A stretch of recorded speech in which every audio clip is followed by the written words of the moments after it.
Good evening, everybody. Welcome to the 14th episode of Let's Talk About It. And tonight we're going to talk about when bad things happen to good resellers. And I'm sure everybody's got a story about that. And tonight, Kathy and Marcel are with me. Hopefully some other people will pop in shortly, but we're going to just... Hey, guys. everybody. We can't see the chat because we're on our phones. We have very limited internet. So. Well, that's why I was calling it up. Kathy and Marcel, I'm so appreciative that they're on here tonight because they're on vacation. I told them they were supposed to be sitting around looking lovey-dovey at each other and having a good time, and yet they're on a show with me. We've been there, done that, Tom. Yeah, we got nothing else left to do. I mean, we resell. What else is there? It's halftime. That's right. Hey, Let's see. Hey, Sherry, Gate City Picker, Kristen Resells, Swamp Picker. oh, awesome. Ten of Hearts, Beth. Hey, Beth. Karen's at the beach. I've been missing Beth from the Chick Picker show. Yeah, she's been on there.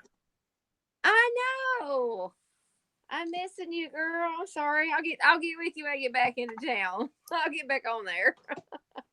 Kristen Resale says, I'm officially joining the eBay circuit, setting up a PayPal as I watch. Well, that's awesome. Good job. Yeah. Welcome.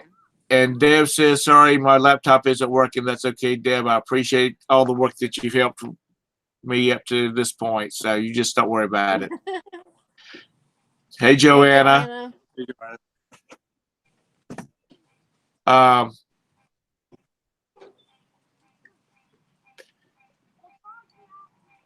Hopefully it won't start storming. If you hear frogs, I'm sorry.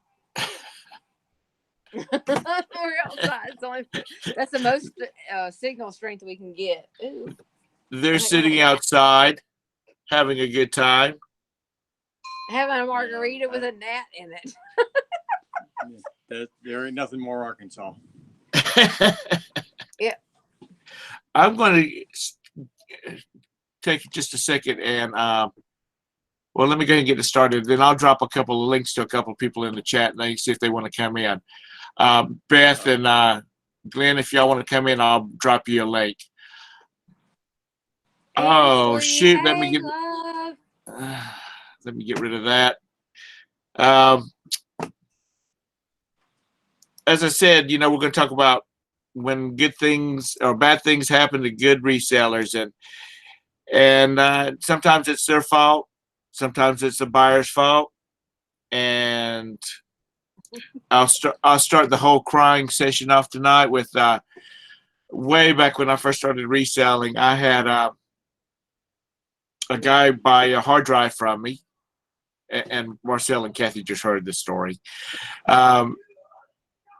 And when he got the notice that I created the package slip on it, they texted me back and said, hey, that's not the right address. And I said, that's the address that's on your PayPal account, the shipping address.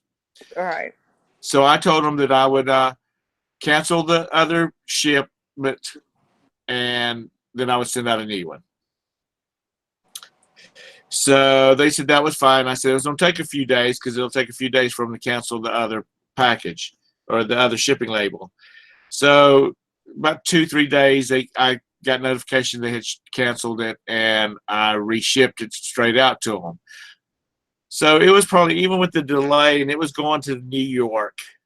It's going to one of the boroughs in New York. I got a negative about it. And, you've probably seen people's comments when they get negatives and where they write a book about what happened. All I wrote was, because his negative comment was that it took forever to receive the shipment. And so my comment was buyer had the wrong mailing address on his PayPal account, and caused a delay in shipping.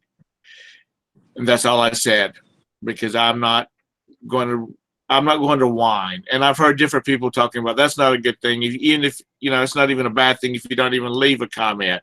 Just let it go, because when you start making excuses, it's kind of looks bad. But so that's only really the only really kind of bad situation I've had. I've never had anybody to scam me or any of that kind of stuff. I guess I've been lucky at that. Marcel, you said you had a story a while ago that you wanted to tell. Well, I didn't know it was going to be a sad thing, but no. I mean, well, if you got a happy thing, that's too.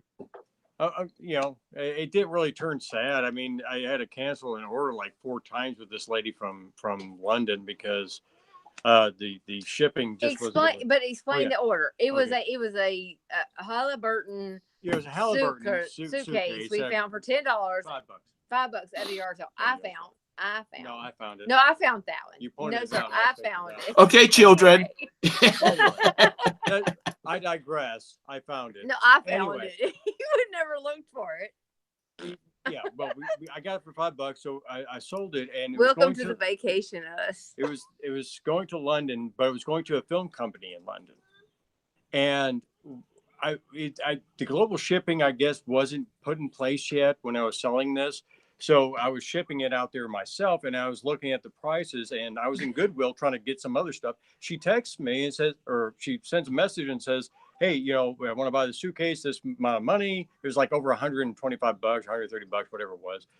And I was like, oh, hell yeah. I paid $5 for it. So, okay. And it's going to, wherever it was. I was like, okay, let me look at the price. I'll get it to you. Well, I looked on eBay and the prices were all jacked up. And I sent her the price from eBay. And then when she said, okay, I agree, and we did the deal, I looked again to ship it out, and it was a whole lot more than that. So, Mr. Sadie, you did not find it, hellfire. So I went ahead and I said, I just canceled the order because I was dumb. I just started eBay, so I was dumb anyway. And so I said, no, we ain't doing this. So she messaged me again. She goes, why'd you cancel the order? Because it was too much. And I said, okay, well, let me get you the order. I was at Goodwill again, so I had to drive all the way back to the house to get her a price which we could agree on. So it turned out pretty good, and she left a good feedback. So it's not like real bad things, but I had to cancel the order on this lady, and I don't know why this even came up. But anyway. But if you find Halliburton suitcases, buy them at any yard sale because they sell for damn good money. And it was monogrammed. I think it said like Dan or some crazy name on it. And Mr. Sadie, you're not allowed to take his side. Thank you, Mr. Sadie. Hellfire. Hi, Sleeping Bear. It's good that you joined us tonight. Hey, Mr. Sadie. Hellfire. Glenn, I dropped you a link. Oh. You're breaking in and out. We can't hear you. We have bad service out here. We can see him, so that's good. Okay. What'd you say? I told Glenn that I dropped him a link if he wanted to come in.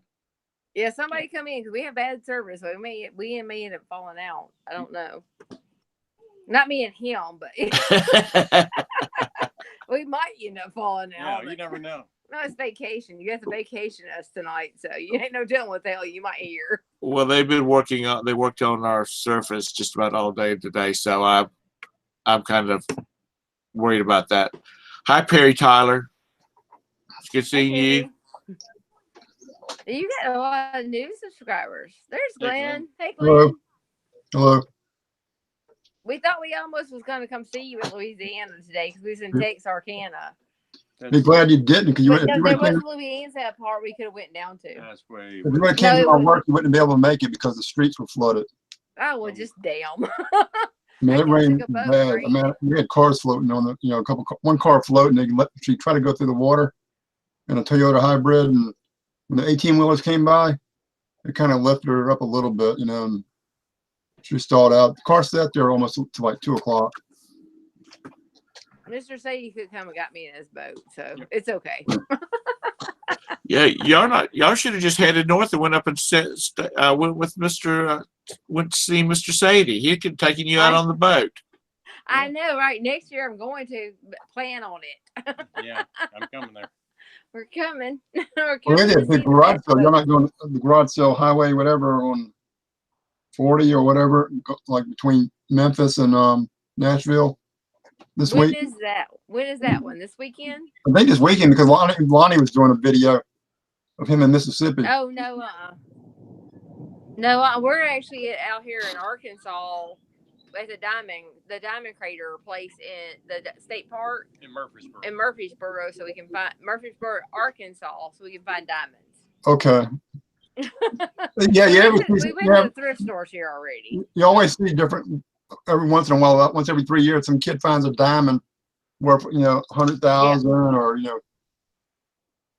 Well, dollars. that's what she's hoping for. Right. I'm hoping for, but I don't care. It's fun. We're just having a good time. So if we all send it's just kind everybody of just hanging out. sends you like $2 to your PayPal account, we can get 10% of whatever it is. That's right. Well, exactly. Yeah, exactly. Well, we already went thrifting, so now it's become a business trip. So we've turned it all into a whole business. It's a trip. tax write-off now. You gotta work smarter, not harder. But no, we actually went to the thrift stores in the small towns around here, and they're actually really expensive. Right. And we went to Texas, right outside of Texarkana. It's And Texarkana there. yes, Texarkana, whatever they call it. I mean, I don't even know. Anyway. But there's the Goodwill there was actually everything was $2. It's like, okay, I can do this. They were cheaper than the little small thrift stores in Arkansas area that we went and looked at. Crazy. But it's been fun. So, but tomorrow it's supposed to be 80% chance of rain here, so we don't know what we're gonna do. But Saturday and Sunday, we know we're gonna diamond hunt. Yeah. Were you supposed to sleep late first of all? No, I get up at 6:30 or 6 o'clock every morning. It's like, dang. Yeah, we Dang. More rain no more, But I mean, parts of Baton Rouge was underwater. That's bad. Yeah. Tornadoes. Let me step out of this. As a friend of mine says, let me step out of the kitchen for a minute, Okay. and change the subject and then we'll come back to that. If people we've got a bunch of new people in the chat. If y'all want to take a minute and subscribe to them, I would suggest you hit the little 3 buttons in if you're on a laptop, on a PC, or I guess on a Mac too. It'll pop open, their channel will pop up in a new screen. Just put it to the back and go back after we finish here and catch a quick video, subscribe, comment, because people think that just because you hit the subscribe button, the subscribe sticks. It doesn't. You got to have something, because YouTube has gotten really funny about that. Oh, yeah. And you need to make sure you got some kind of interaction with the channel, or they're going to kick it out. And so, like I said, if you hit the 3 little buttons and open the channel, it'll just be behind your screen, and you can go back and see, check out their channel in a bit. And I encourage you to do so, because I personally, in my little quest for new subscribers, I have met some new channels that I have found some great information on that has nothing to do with reselling, but in other interests that I have. So with that said, we'll step back into the kitchen. And so Glenn, have you had any bad situations that you've had to deal with, and how did you deal with them, as far as with buyers or buyers' mistakes, your mistake, I guess like when I first started, I had to take the seat cover off through on my motorcycle stuff, store and all that. And the guy said it was damaged, like a big rip in it. And I think he took a razor blade when he took it out and sliced it. He didn't like it, so he just took a razor blade and sliced it in the middle and all that. Because if you're getting a seat cover in the mail, and I don't think I packed it, with the, like in a box where you cut the top open, and right, the seat and all that. So. So I said to send it back, I'll give you your money back. He said, what, get a partial refund. I think might have after the partial refund. That's money when he went and just cut it. Right. But I wouldn't have sent it out like that. No, the only way I would have done it like that was actually put a picture of it cut and said, "Hey, I'm selling a damaged seat cover. You can go to the upholstery and get it fixed." Because it's like a $70 cover. It's too clean of a cut. Right. Versus like being ripped. Like old rotten stuff. I guess I have probably given a lot of stuff away because when people call, I mean, when people have contacted me because something was damaged, Right. I always say, can you just send me a picture of it and just throw it in the trash and I'll refund you money. I mean, that's what I do. If before I get a chance to say something like that, and before I say, I'll just throw it in the trash, I'll refund you money. If they say something like, can you give me a partial refund? That's when you kind of start thinking about, the scam effect comes into it, Right. because I would never, if I ordered something and it was damaged when I got it, or if it wasn't what I ordered, Right. I wouldn't say, can I get a partial I want my money return? back. I'll send it back to you. I want my money back. Then if I try to ask for a picture, okay, like last week, okay, and this is the last thing that happened to me. I sent 2 stickers off, and I basically get them for free, but you pay for it when you buy merchandise, but you get it free. But 2 6-inch stickers, maybe an inch wide, and basically you just stick them on your toolbox, on your bike, whatever, you window your car. But they're like 20 years old, And he called back and said he stuck it on plastic, excuse me, and it wouldn't really stick that good, I said, send a picture of them and let me see it. Oh, my phone takes bad pictures. I don't care if it takes bad pictures. Even a bad picture, I can tell it's damaged goods. Now, some stickers don't stick after 20 years, sitting on a shelf and all that, which I'm taking a chance because some of them that happened before and all that. But I took, I'm just gonna take the chance on it, But if he would have taken a picture of it, I would have said, hey, I'll give you your money back, or I'll send you 2 more, But I would do it to the post office with a cheap 50-cent, stamp, because I put it in a hard, thick envelope, double envelope, piece of cardboard, and put "do not bend" on it. And that cost me about $3. And I sold both of them for about $8. So I'm not, but I'm using the same listing, so I'm selling them over and over. And he's the first person ever to say, hey, they don't stick. But when I said send them back, he said, oh, I got them to stick. Is this one little end is not sticking and all that. I kind of, use glue or something like that. All of a sudden, his attitude changed real quick. Right. But I was ready to give him a refund, Or if he would have taken just a bad picture where they weren't sticking, I would have gave him a refund and they said, hey, keep them, make them work. Well, a 20-year-old sticker is different from a seat cover. Yeah. A 20-year-old sticker, you could go, hey, that's not going to, it could not stick. About 20 years old too. It's probably from the late 90s, early 90s. Right. That's a lot of old stuff that's been sitting on my shelf. But a lot of people want that stuff because it's dated from that time period. Right. Where you got reproduction stuff, they might be totally different. Right. Well, my point was with the stickers, you've got the adhesive on the back of it, right, and after 20 years, it could have dried up. But it's all in control too, Yeah. There's a chance I'm taking, but like I said, if he would have taken me a picture, I would have been glad to give him his money back, probably. You just got to take the good with the bad and listen to what's going on, because like I said, I'm somebody says something's damaged, I'm not going to pay to ship it. If it's if it's damaged, I don't want it back. Especially what you paid for it. Right. I bought a church sale and sold it on one of y'all's videos. I paid $1 or $2 for it, and it was a sealed CD player or something like that, Right. He got it. He said, but he responded pretty quick. So I saw the delivery date and he said, hey, I put batteries in it and all that, and it's showing error. It had a little bit of digital readout in front. I'm going, that's possible. And I said, did you try to contact the, manufacturer, maybe one of the 800 numbers? I don't remember if I said that or not, but more or less, I kind of believed him, like that's the way he worded it. said, hey, I'll give you a refund because I only had $2 in it. You know, so I only lost $2 basically. You know, plus maybe a little bit of shipping. You know, but as far as the overall, I didn't really lose. I sold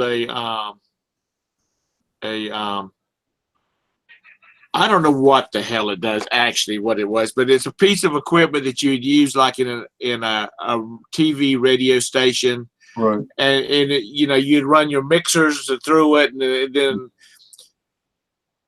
you also bring in like your turntables and all of that kind of stuff, so you could, you know, balance the sound and whatnot through it. But it was with little knobs. It was given to me with a bunch of other stuff, and I sent it to this guy. I listed it, and it powered up, and I said, Right. it powered up. That's only thing I can do to test it. So I sent it to the guy. This guy bought it. I sent it to him. He said, it doesn't work. And I said, okay, I'll refund your money. And he said, do you want to send me a ticket? I said, no, because I don't want it back if it don't work. I don't want to spend $13 to, you know, for it to be returned to me. And so I guess, and maybe this is just a way to kind of try to keep it nice, because he could have been lying to me. He could have been lying to me and said it doesn't work, and it actually worked. I didn't know. Right. Well, I got a payment back from him about, I guess, 2 weeks later. And he said that he took it over to a friend's house, Right. and his friend messed with it and got it to work. Cool. And he said apparently he didn't have it connected right. Right. So he ended up sending me the payment back on it. Cool. So he's honest, you know. I mean, Yeah. you know, if I found something that didn't know how to work and played with it for a couple of weeks, so well, I got it to work. I'll send him the money, you know. And I happened to have some cables, and he said, you know, do you have some? I mean, I sold some other stuff to him just off of that. Right. But it was, you know, I think you just got to kind of try to be nice and Right. not always go to the scamming effect. Right. But you know, it does make you think when they want partial refunds for something that's damaged. Or unless they say, like the guy that you were talking about that bought the seat cover. If he was going to say, you know, I'm going to just stitch it up and then I'm going to put a patch over it, you know, like a Harley Davidson patch or whatever over the top of it and make it work. Could I get a partial refund on it? I could see something like that. Because he's trying to make it out like he's also trying to make it work. Right. But you know, when they just immediately go for the partial refund, that makes you wonder what's going on. Glad to see you come back in, Kathy and Marcel. Yeah, I saw that kind of. Yeah, the voice, every time we turn the mic on, it kind of sketches out. But we can't get the chat on, so we can't see what's going on in the chat. So if anybody says anything, we're sorry, we miss you. It's not working on my phone either. I didn't do Hey, that. Sally. Well, Sally, are you at home? Excuse me. Are you at home, Sally? If you are, the link is in the group. Pop in here. What are y'all near any kind of like major city, Kathy? Marcel? They're muted. Yeah. Do what? I said, are y'all near any major city? Texarkana. That's about the major city we're close to. We're in the middle of BFE, so that's why our service is so bad. I'm trying to pull up the chat, but every time I pull up the chat, it makes y'all like glitchy. So I can't pull my phone up because we have to have this Wi-Fi. Right. I'm holding a wire with my arms up. Yeah, we're going old school. But no, we're in the middle. I don't know. Hang on a minute. I don't want y'all to see my face. So hang on a minute. Let me. How do you switch around? There we go. This is what we're looking at right now. Looks like nice there. Yeah. Yeah, it's starting to rain now, but these are cabins. I guess that's the two bedroom. We're in a one bedroom. I know, but I mean that's just where we're at right now. But that's the weather, so we're dealing with that too. Well, it's still daylight there. It's dark here. Well, yeah, y'all are an hour ahead of us, so. But yeah, that's what we're dealing with. So, but yeah, I can't get into the chat because every time I get in the chat, it makes it glitchy. So, but we're just happy to be here. I mean, we have fun with y'all. So. Well, how long are you gonna be on the road for? Marcel said we have to go see. We have to go see on be on Tom's channel. So. And I appreciate it. Oh, Kathy, how long y'all gonna be on the road? We're gonna be here until Monday morning, and then we're heading to Nashville, or no, not Nashville, Pigeon Forge area. We're gonna meet up with Liz because me and her share the same birthday, June 11th. So, twinsies are going to have a good time. Oh We're gonna Lord. tear up Pigeon Forge. Marcel, try to keep chat earlier. Marcel, you try to keep them out of trouble now. That ain't happening, Tom. Nope. That ain't happening. But I will take video. So Yeah, that will. Hey, stick it up on your channel. It'll be some good. No, it'll it's be not. some good. It'll be some good entertainment. yeah, No, good family fun. We're gonna That's have a lot right. of fun. I can't wait. I get to actually meet Liz, so I'm excited about that and her husband, and yay, and we're gonna have a good time. And we're gonna probably go some sourcing. We did some sourcing here, and that's just a natural thing for us.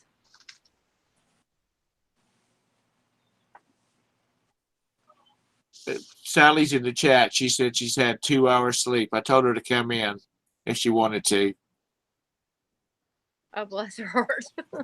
I don't know how she does it. She How long works. does she have a vacation? Working third is bad enough, and then she stays up all day, and then she sleeps for a little bit, and then she stays up for the rest of the night. Hey, kids, Dillmore. Oh, I know. I don't know. How to do You know, I have a friend that worked. She worked third shift for like 30 years, Wow. and she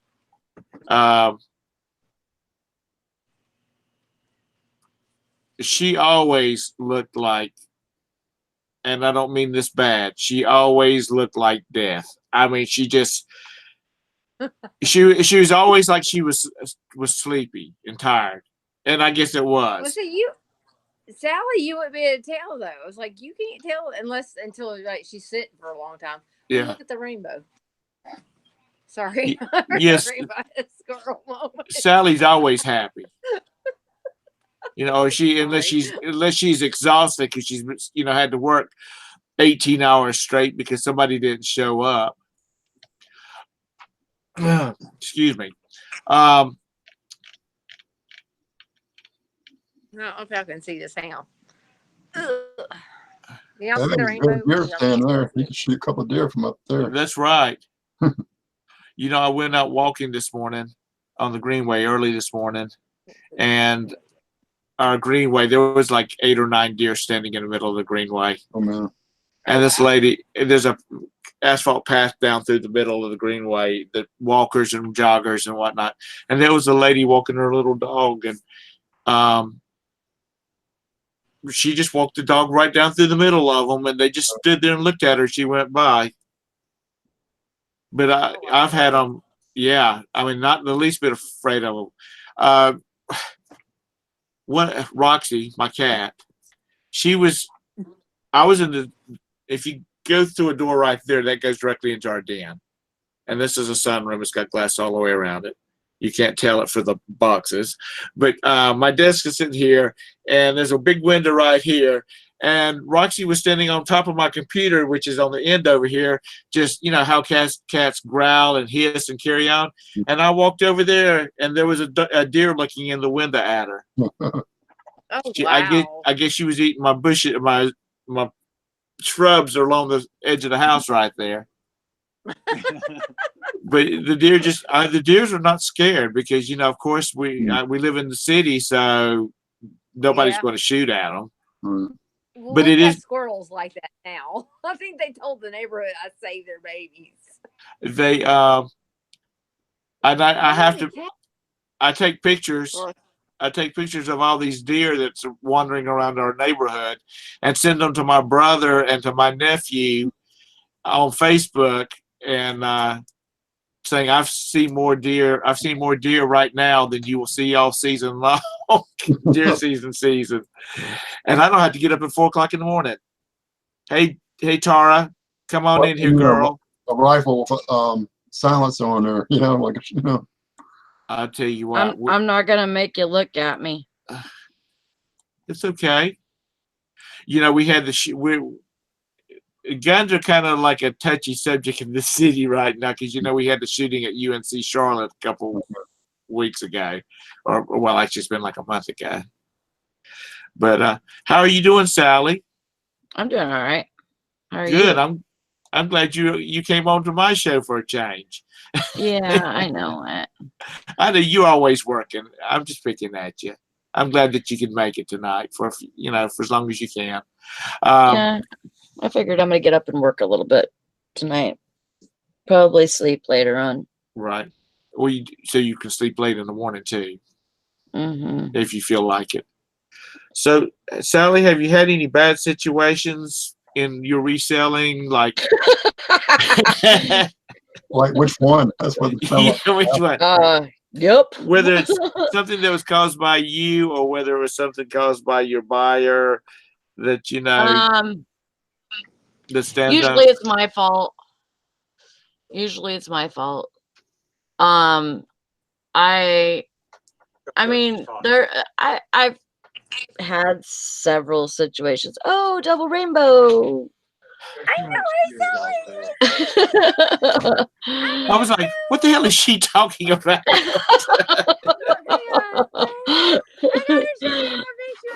miss you. Where are you at, Kathy? We're in Murfreesboro, Arkansas. Arkansas. Oh. She's in Arkansas. Yeah. Awesome. Arkansas. It is pretty there. It is. It's gorgeous. We're having a good time. That was a bust. Sorry.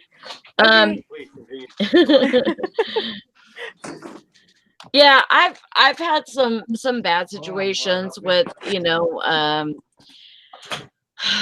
like whenever I first started, I was top rated plus. Right. And within one day I got knocked down to below standard.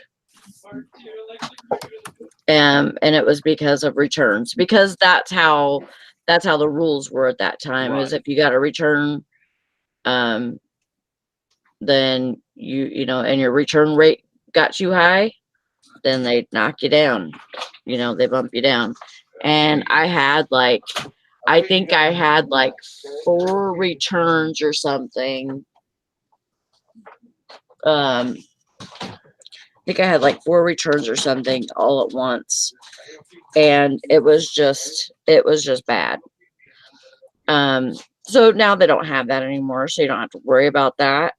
But you do have to take care of your returns, you have to be responsible and make sure that you take care of it in the right way. And I've had other situations, people, trying to scam me and stuff like that. And I just tell them, okay, the first thing I ask for is pictures, because if actually a lot of them, they don't want to send pictures. They don't think that they need to send pictures. And, from, some of the buyers that I've had, it's like not in their responsibility to send you pictures. Right. But, and so like, I've had situations where people have, said this is all broken and stuff. And then I say, can you send me pictures? And then you never hear from them again. Or, it comes up to the time to where, eBay needs to step in or whatever. And they're like, well, we started this return or whatever, and she hasn't done anything. And I'm like, I asked for pictures and they haven't sent them to me yet. And eBay sided with me. So Well, that should be I know they do automatic return sometimes. That should be a requirement to send a picture to the seller where you can see it, because like I said, you might be telling the truth, it's broken, and say, oh, hey, send me a picture and I'll be glad to give you money back. But if you don't send me a picture, I'm not going to give you your money back. You send it back. Right. Being what you got involved in it, you don't want to get it back. You say, hey, I'll just give you your money back and you keep it. Yeah. Yeah, and sometimes it's not even worth doing. Like, I sold a video game for like, I don't know, $5 or $6 plus shipping, and this was just the other day.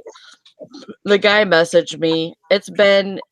I think it's been about 12 days since he's had it, and he sent me pictures. I asked for pictures or whatever. He sent me pictures saying that it was cracked in the center of the game and it wouldn't load right.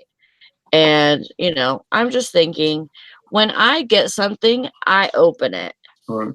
And I check it over, whatever, make sure it's what I ordered. If not, I ask the people what happened or whatever, and ask them at that time, not 12 days later. Well, even longer than that, even not eBay business, but just in the motorcycle business, we send out like bearings or certain parts. Some of the people live in basements because during the wintertime up north, and can't get out. So they'll put the box on the shelf. When they get to it, they open it up and say, oh, you sent me the wrong part, and it was 6 months or 3 months. Or Oh, no. I haven't been riding. I said, oh, you should have opened it up that day. But, Yeah. Sally, I was not laughing at you when I was giggling when you were talking. Mr. Sadie posted something, or should I say Ricky Bobby posted something in the chat. It says, "Dear little baby Jesus in the manger, please let the Blues win tonight. Thank you, a little tiny baby Jesus." Because that's what Ricky Bobby always said. Always pray to baby Hi, Jesus. Tara, Jim. Hey, Sally. Hey, How you I doing? didn't think pretty good. How are you doing? Good. I didn't think Southerners are into hockey. Is that what he's talking about? Is a hockey team? Yeah, the Blues, the St. Louis Blues are a hockey team. But he's in Missouri. That's Southern, ain't it? I don't know. We have the Hurricanes and the Checkers here. Well, I guess Missouri's kind of central. Yeah.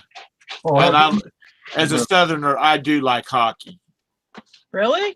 Oh, I love hockey. You should come up where I'm from then. We're like the hockey capital of Wisconsin. It must be them Southerners must have stocked up all that money, never having to pay to put their kids through the hockey program. That they just didn't know what to do with it, so they figured they better start putting their kids through the hockey program. Because if you have to spend a ton of money, put your kid in hockey. My neighbors that are from Buffalo, their son was like 14 and played hockey, all the time. And he's talking about how much money they spent. And he started developing some teeth problems.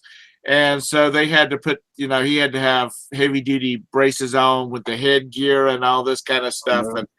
And his Juliet said, "Your hockey days are over. We're going to have about 12 grand in your teeth." Very expensive. Yeah, they're like, your hockey days are over. I'm not spending $12,000 to get your teeth straightened out. I know. Brandon wanted to do hockey, and I'm like, remember, Brandon, we're moving. They don't really have hockey where we're moving to, so we dodged that bullet because that's like a $3,000-$4,000 a year habit. It's expensive. I went to school with him, and I worked with him after we were out of high school. When I was going to college, I worked with him, and his brother went to where did he go? The Dallas Stars. Yeah, he was in Canada. He played for like the Winnipeg Jets or Montreal something. Not him. He won the Stanley Cup with the Dallas Stars. Yeah, not him. His younger brother I worked with and went to high school with. Well, anyway. I'm at a game. He plays the local amateur team or whatever, and he got popped in the face with the puck. No big deal, he skated off or whatever. Had to go see the doctor, whatever. I guess when they pulled his cheek back, this one side of his jawbone, because it's he got marrow in the middle, one side came out. Anyway, his wife was there. She said, "Yeah, your hockey days are done." He goes, "Oh no, I'll wear that." Well, not then, but he said, "Well, what if I wear that full plastic face thing or whatever?" She's like, "No, bullshit. You're done. It's over. No more hockey." Is that why? Okay. I didn't know that. Well, now they're divorced. It didn't matter anyway. I had to take my headphones off because you start talking about half his jaw hanging off. I was And that starting to was get a little enough for Tom. lightheaded there. It's even worse when you know the guy. I know. But we have the Checkers, which is a minor league team here, and then in Greensboro, about hour and a half up the road, we have the Hurricanes, which is a NHL team. Those hockey players are wild. They like to party. You're either a hockey player or a hockey puck. And a hockey puck's a girl. I love hockey. It's fast paced. My ADD doesn't have time to kick in. And there's always a fight. No. Yeah, I think I'd be addicted to that part of it. We had a hockey team. I'm not sure, maybe early '90s. It was called the Kingfish, but I never did go to any of their games. But like, I think AA or AAA as far as equal. I'm not sure how they rent the teams, but the Yankee lifestyle is moving south slowly. We have a curling house here in Charlotte. That's because you're from the East Coast. Down where I'm moving in Kentucky, there might be a hockey program over in Bowling Green, and that's like 90 miles away from me. Yeah. There ain't no hockey where I'm going. So is gambling really big? I guess on curling, I bet. Say that one again. What curling is like gambling, where people bet on stuff, I bet it is. I don't think so. Probably beers. It's like bowling on ice is what it's like. Yeah, you probably bet for beers. That wouldn't surprise me. Well, that seems to be a big activity to go along with curling. Any northern sport involves drinking. Yeah. Weddings involve drinking. Northern funerals involve drinking. Pretty much everything involves drinking if you're in the north. Weddings involve drinking. Okay, as I've said before, I was raised Baptist, and Baptists don't drink. Yeah. Okay. And I'm gonna put the quotes around it. Okay. That must be why we don't have any Baptists up here. I had some neighbors who were an older couple, and the gentleman passed away, and they were Catholic, and they had a wake. All the family came in, and there was all this food, and then they had a wake. And I'm thinking to myself, well, damn, this is the way to go if you got to go. Everybody's standing around getting drunk. Yep. Baptists drink. Don't they lie to you? They Hey. drunk before they even go do their sermon. What you It's in the about? book. You don't. And you don't. And Baptists don't drink, and they don't have sex standing up because somebody might think they're dancing. Jesus drank wine. Right? Quit trying to shoot down. It's okay if they don't drink. Tom, Jesus drank wine. Well, that was Jesus. Exactly. He made water on wine. That's right. So, this is Southern Baptist. It's not the regular Baptist. Yeah, I'm a Southern Baptist. Southern Baptists don't do any of that See, kind of stuff. There's two different classes of Baptists. You have the Southern Baptist. You have the regular Baptist. Yeah. Southern Baptists thinks they're better than everybody, and they don't drink nothing. That's right. They wear dresses. That's right. Only Trust me, Southern Baptist. I went to that church. Only Southern Baptist. When you get to heaven, if you make it to heaven, you're only going to be there with Southern Baptists because everybody else is going to hell. Exactly. And you better have a dress on if you're a girl. That's right. Trust me, I've been there, done that. Tara, have y'all had any? Jim, have y'all had any unusual stories with? Or something bad that happened? Yeah, transactions that have gone bad. Whether it's your fault or they have to stay bad. I can't think of anything that stayed bad. I can think of one that really ticked Jim off. It was a GPS one. I remember that. Jim went outside, and Sally knows. You want to see Jim whipped up. We sold something global shipment, So it got shipped to Kentucky, and it was going over to Russia. And I don't know why, but the people that in Kentucky dropped the ball, and it didn't make it to Russia by the delivery date. Guy opens a case. They pull the money out of my account. It was like, I don't know, $280, whatever it was. Jim's like, what the hell? So he calls. He's like, yeah, this is a global shipment. It's a global shipment. If as long as I get it to Kentucky, I don't have to worry. But because he opened a return, they pulled the money out. So we had to wait for the item to arrive in Russia, and make sure the guy wouldn't initiate a return, which you can get a return from GPS or GSP, sorry. And then we got our money released to us. But that one had Jim hot. Oh, it took like a week and a half. Yeah, that's $280. Yeah, because that's a long time. If they can't open the case and then say, oh, okay, he shouldn't open this case because it wasn't even due to be there yet. But he did, and it wasn't my fault because I got nothing to do with the global end of it. But they let him open up the case. But if they close that case, you can't open a second case on eBay. You can't be tried twice for the same crime.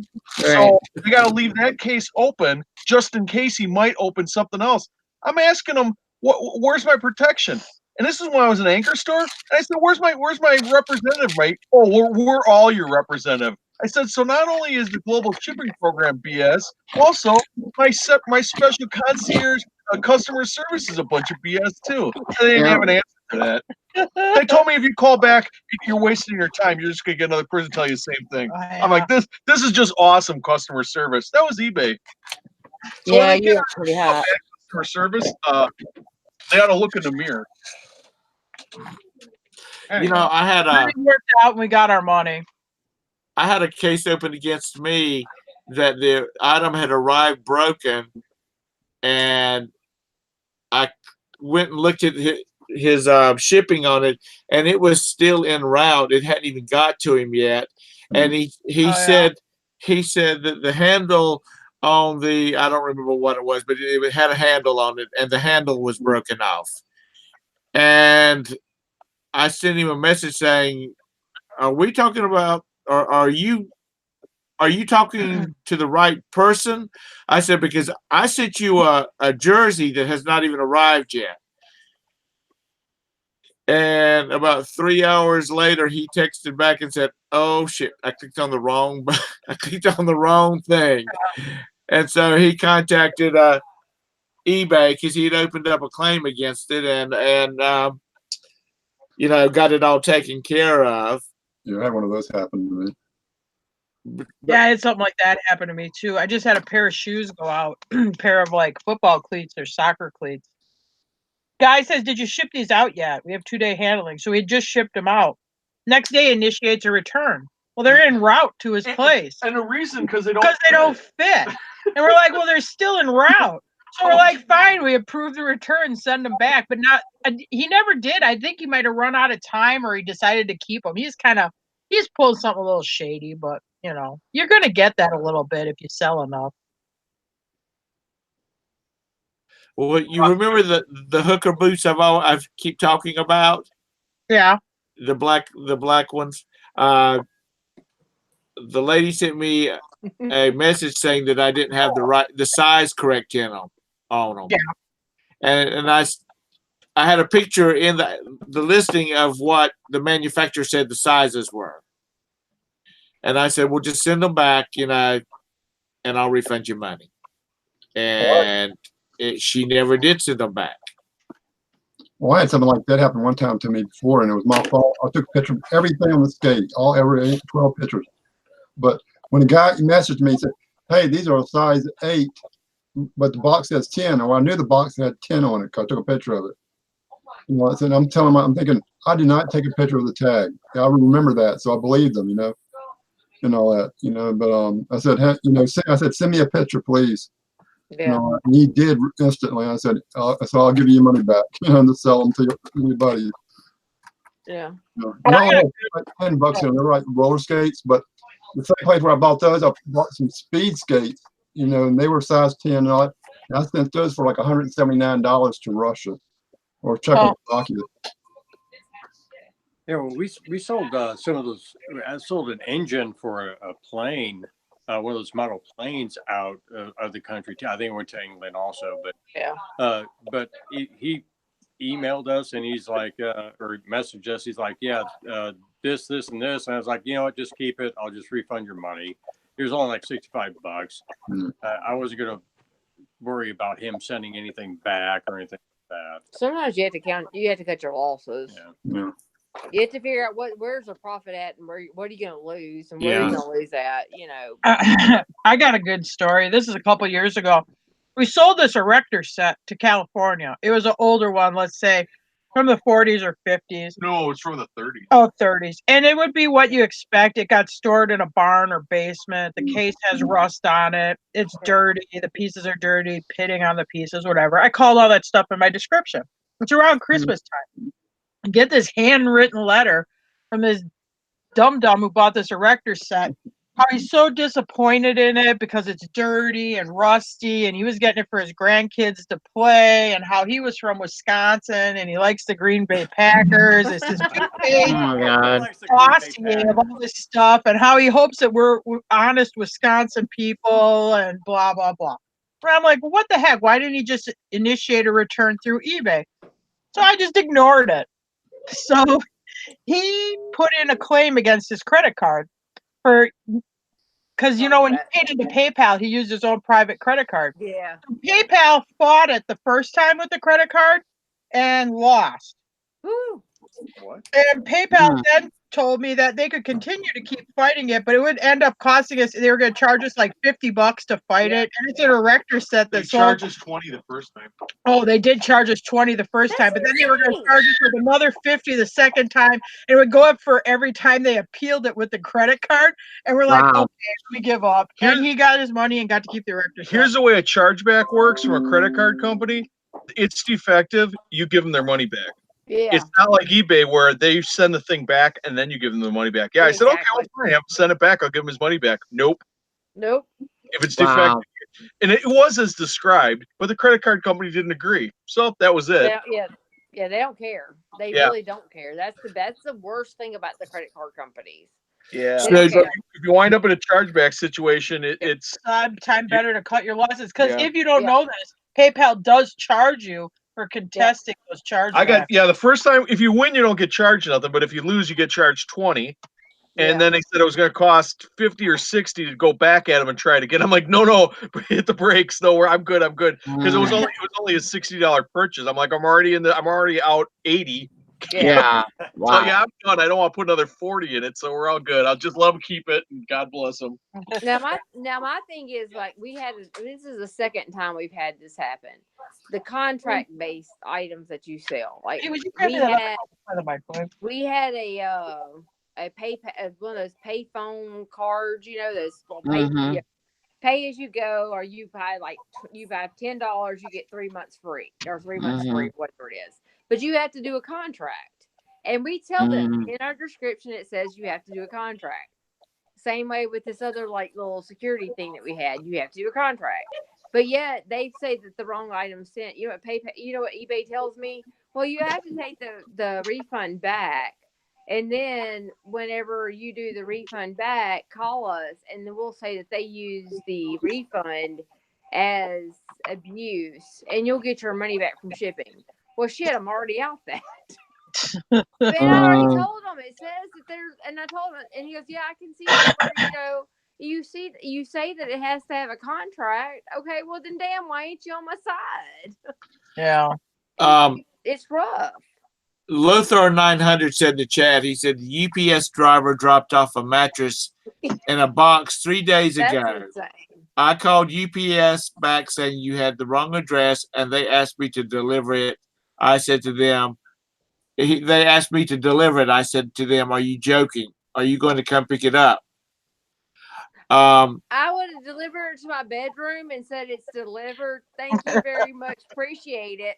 Yeah, I was gonna say, if you want me to pay shipping, I'll have the shipping paid to here, and then you won't have it in your living room anymore or whatever. Thank you. Appreciate it. I would tell you what, I just about was not here tonight because I was probably going to be in the hospital. Oh, This afternoon, I was picking up Vanya at the medical school, Uh-huh. and I'm sitting there waiting for him to come out, and this FedEx truck came blasting in behind me, and and if he was not 2 inches off my back, and I was just sitting still. I was talking to Bridget and Deb and a couple other people in the chat while I was waiting for him to come out, and I just happened to look up because I heard this diesel running, and I literally dropped my phone and grabbed hold of the steering wheel because I was expecting him to slam into me. Oh, Well, boy. he did. He didn't, and my heart was beating. And I'm old. I should have fell out the front door and said, "Take me to the hospital now. I think I'm having issues." But hospital security happened to be coming out of the medical school building when he saw it, and he went over there and was giving him hell back there. Good. But You know I what mean, sound the FedEx truck makes when it hits you, don't you? yeah. what's that? Cha-ching. Yeah. Hello. Oh yeah. Ting, ting, ting, ting, ting. They used Every to pay us extra for that. no, Nikki. Y'all remember that video that guy did? I guess the turntable Todd sent out. Oh, yeah, Todd. Yeah, it was his You got doorbell dropped. cam or whatever. Hey, Nikki. Hey Nikki, Hi, guys. Hey, Nick. you were rocking that hat now today, baby. You should have had some flowers on it.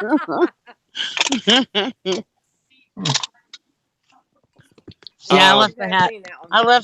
I left that hat at Fleet Farm. So Nikki, have you had any since you're here? And I'm glad you're here because I know you're on vacation too. She's busy. Um, have you had any kind of bad situations either on your part or a buyer's part about a deal going bad?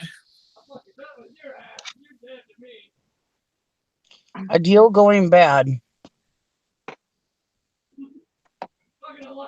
Mm, You know, you shipped the no, wrong thing, or they said something was wrong with it and caused you problems. I've had um, I've had a couple people say they haven't gotten something when they did, like overseas. Like I Right. had this gun book that I sold for. I bought it for like I don't know, like $3 or something, and I sold it for like $150 overseas. And he said he never received it, and but then it showed delivered, so I fought it and won. I've never had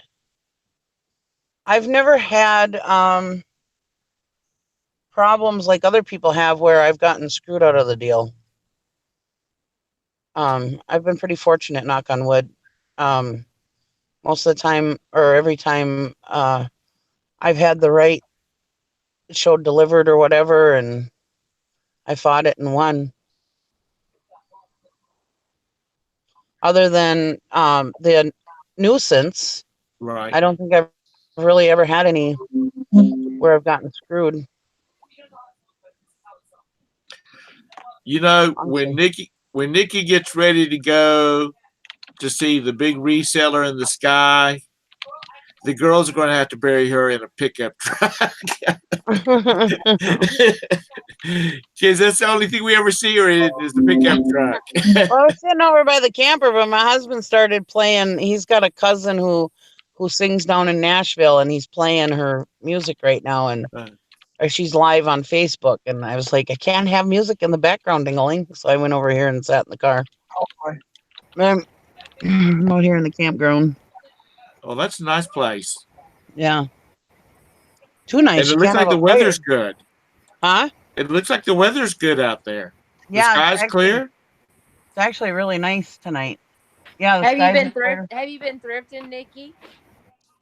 We went thrifting today. I went to Salvation Army and Goodwill, but they were very expensive Oh, really? in Mason City. Oh, wow.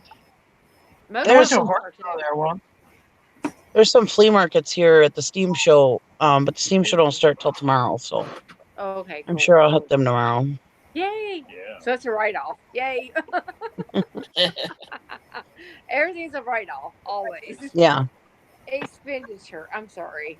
Let's No, quote your boss. is it the transport for the steam tractor? Yeah. Is that somebody that y'all know, or is that just a service that hauls stuff like that, or? It's a friend of family. Because it's Yeah. like We've I've known got him this. all our Not lives. maybe after Dad got a hold of them. I've His got this. dad, his dad has passed away now, but his family has it now. But they have they have a steam engine of their own. Oh, okay. So he knows the value of these steam engines, and you know. Well, that one that your dad's got is huge. Yeah, it's really not though. Is it not? No, it's not. I mean, there's a lot bigger steam engines than my dad's. My dad's is actually pretty small compared to most steam engines. Because when we down here, we'll have like fairs and things like that, and they'll have some steam engines out there, but it's usually just like the engine, the Yeah. actual engine piece running. That's Yeah, all it is. stationary. Not the whole device that it's powering. Yeah. They have just stationary steam engines, you mean? Yeah, maybe Yeah. like I think one of them was hooked to like a what do you call it? A sawmill type thing.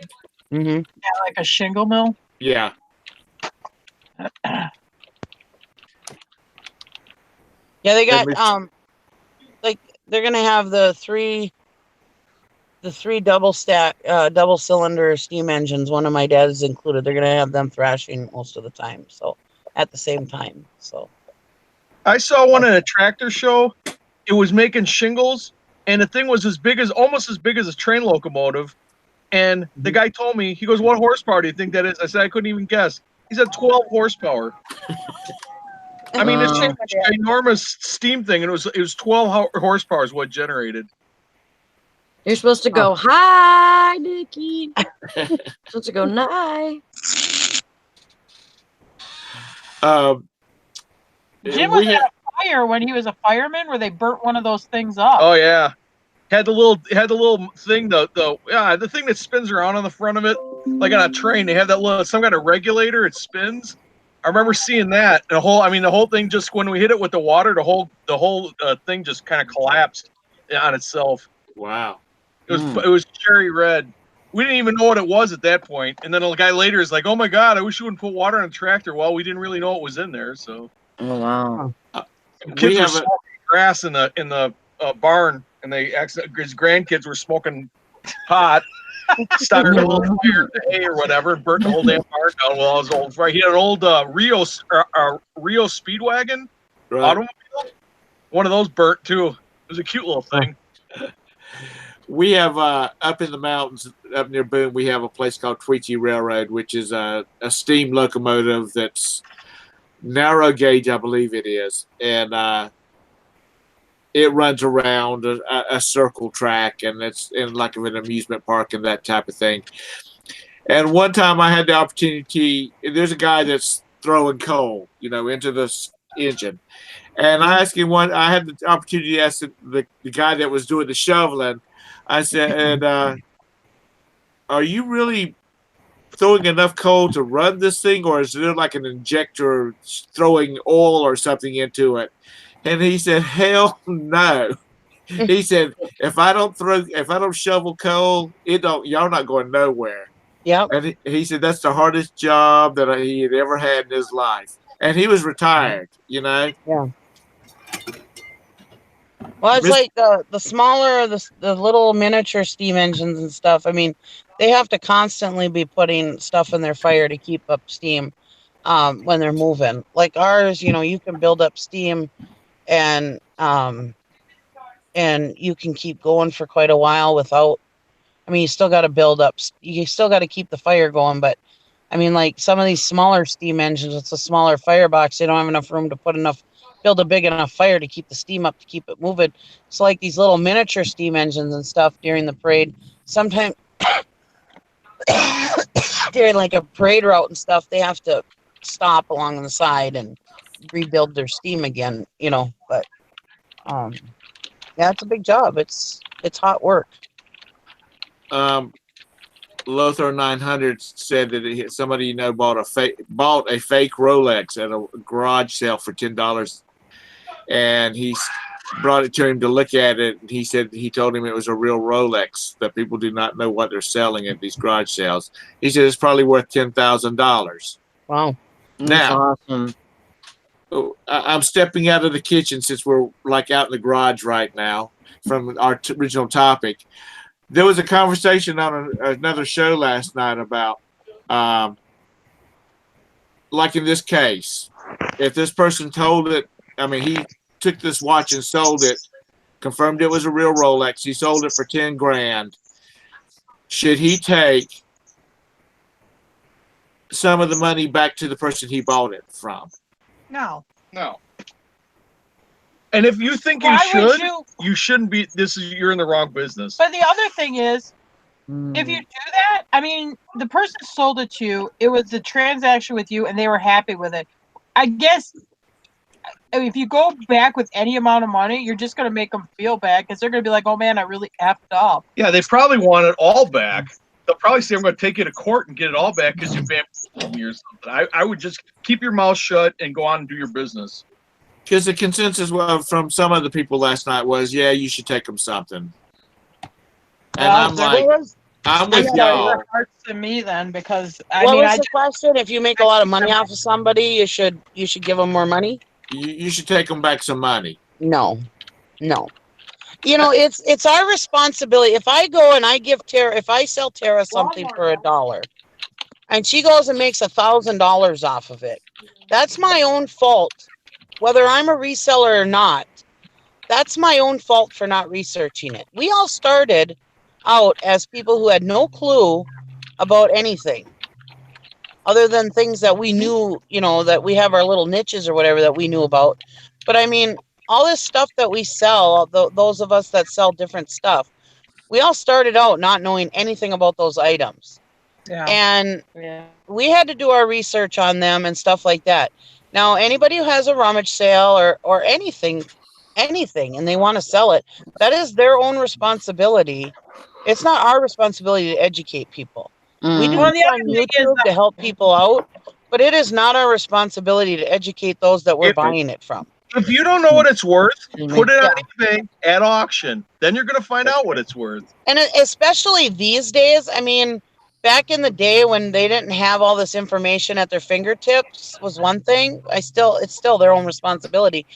But nowadays, when they have all this information at their fingertips, there's no excuse why anybody couldn't figure out what this stuff is worth. Well, and I'll just say this with Nikki's hypothetical: if I bought something off her for $1 and sold it for $1,000, that would never happen. But if it did, I'm not going to tell Nikki it happened because how's that going to make Nikki feel? She's going to be beating herself up like, "Oh man, I really dropped the ball. I really effed up." I know how I beat myself up. So why make them feel bad or get them all keyed up to it? Just let it go. Sometimes just zip your lip on it. You know. Yeah. You don't have to tell everybody everything. Have any of y'all ever saw that? That's why I like old people's yard sales. Something in Canada. A guy walked in. He has like an antique retail shop. Guy brought in a Disney print, whatever you call it, print, like a what do you call it? Disney, like a cell from Polaroid or something like that. And when the guy started, he said, normally he brought stuff in before, give him $20 and you flip it for a profit. But when he saw that, and he said, he knew it would kind of a little bit about it. So let me do some research on this. But he said, told him up front, said, I'll split the money with you, and all that. But he couldn't find them after a while, and it took him like a week.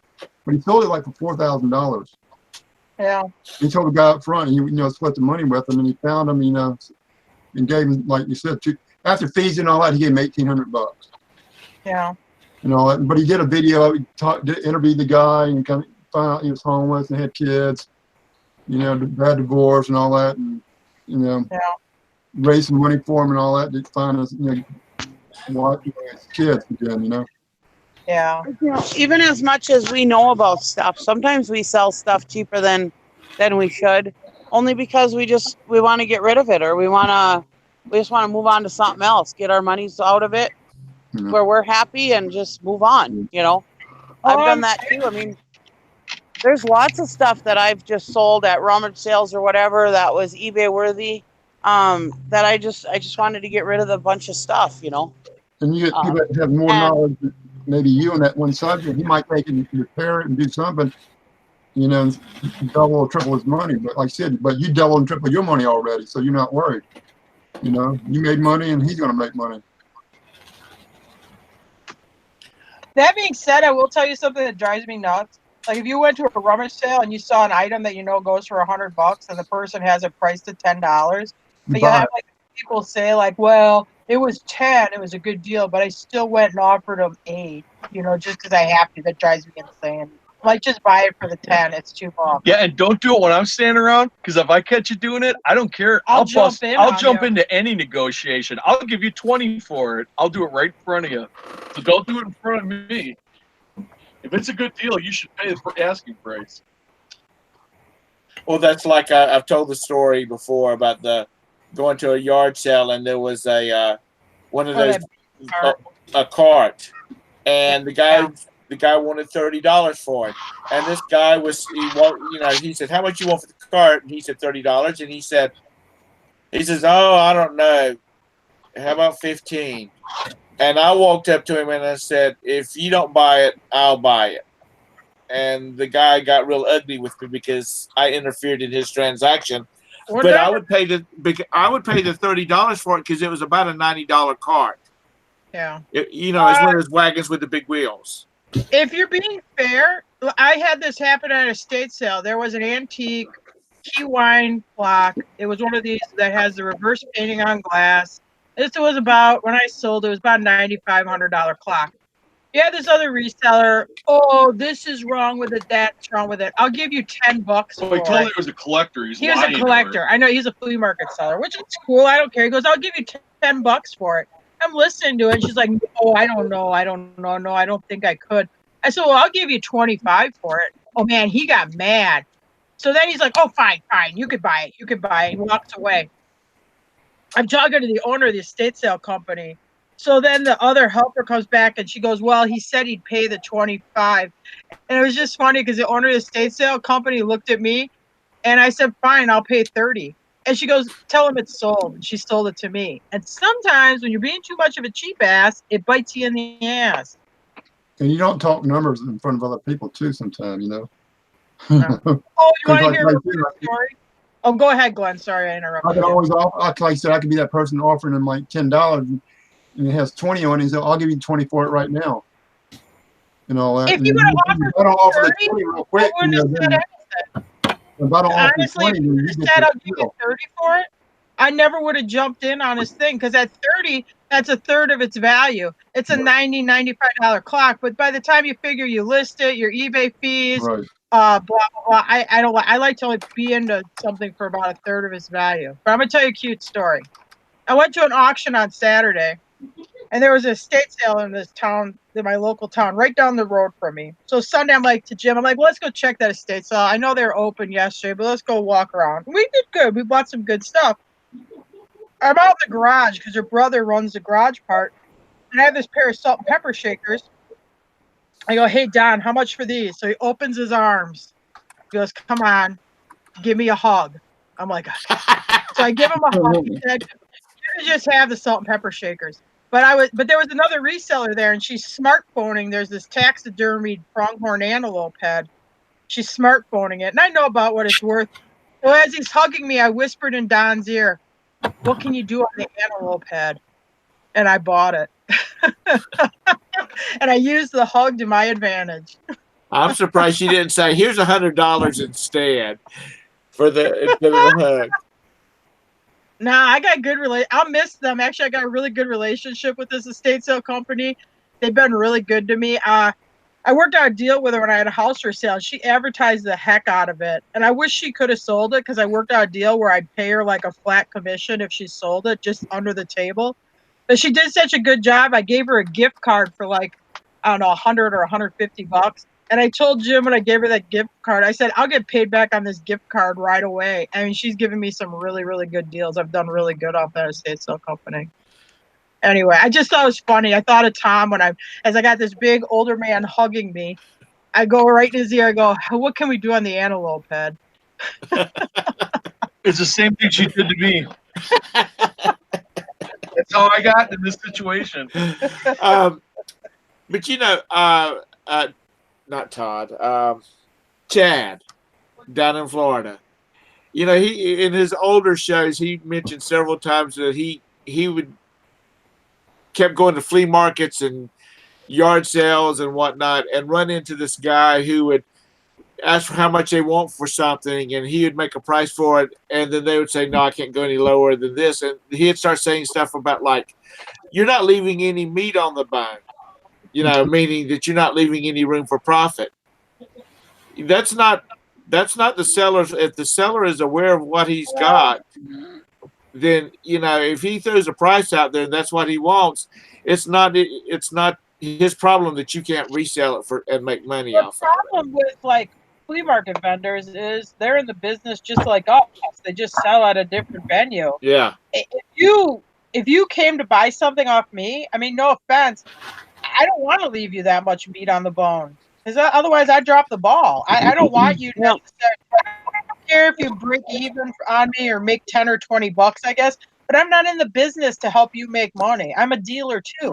I agree with that, but if I'm moving stuff fast, I mean, you guys know I get my stuff pretty dang cheap, and if I'm moving, I would most stuff. I would rather move it fast than slow.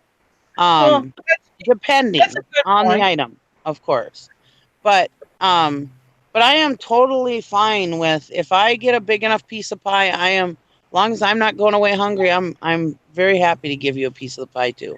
Well, let's put this hypothetical in. Let's say you bought a box and there was a bar of gold in it. You paid $50 for the whole box. Will you let me buy that bar of gold off you for $200?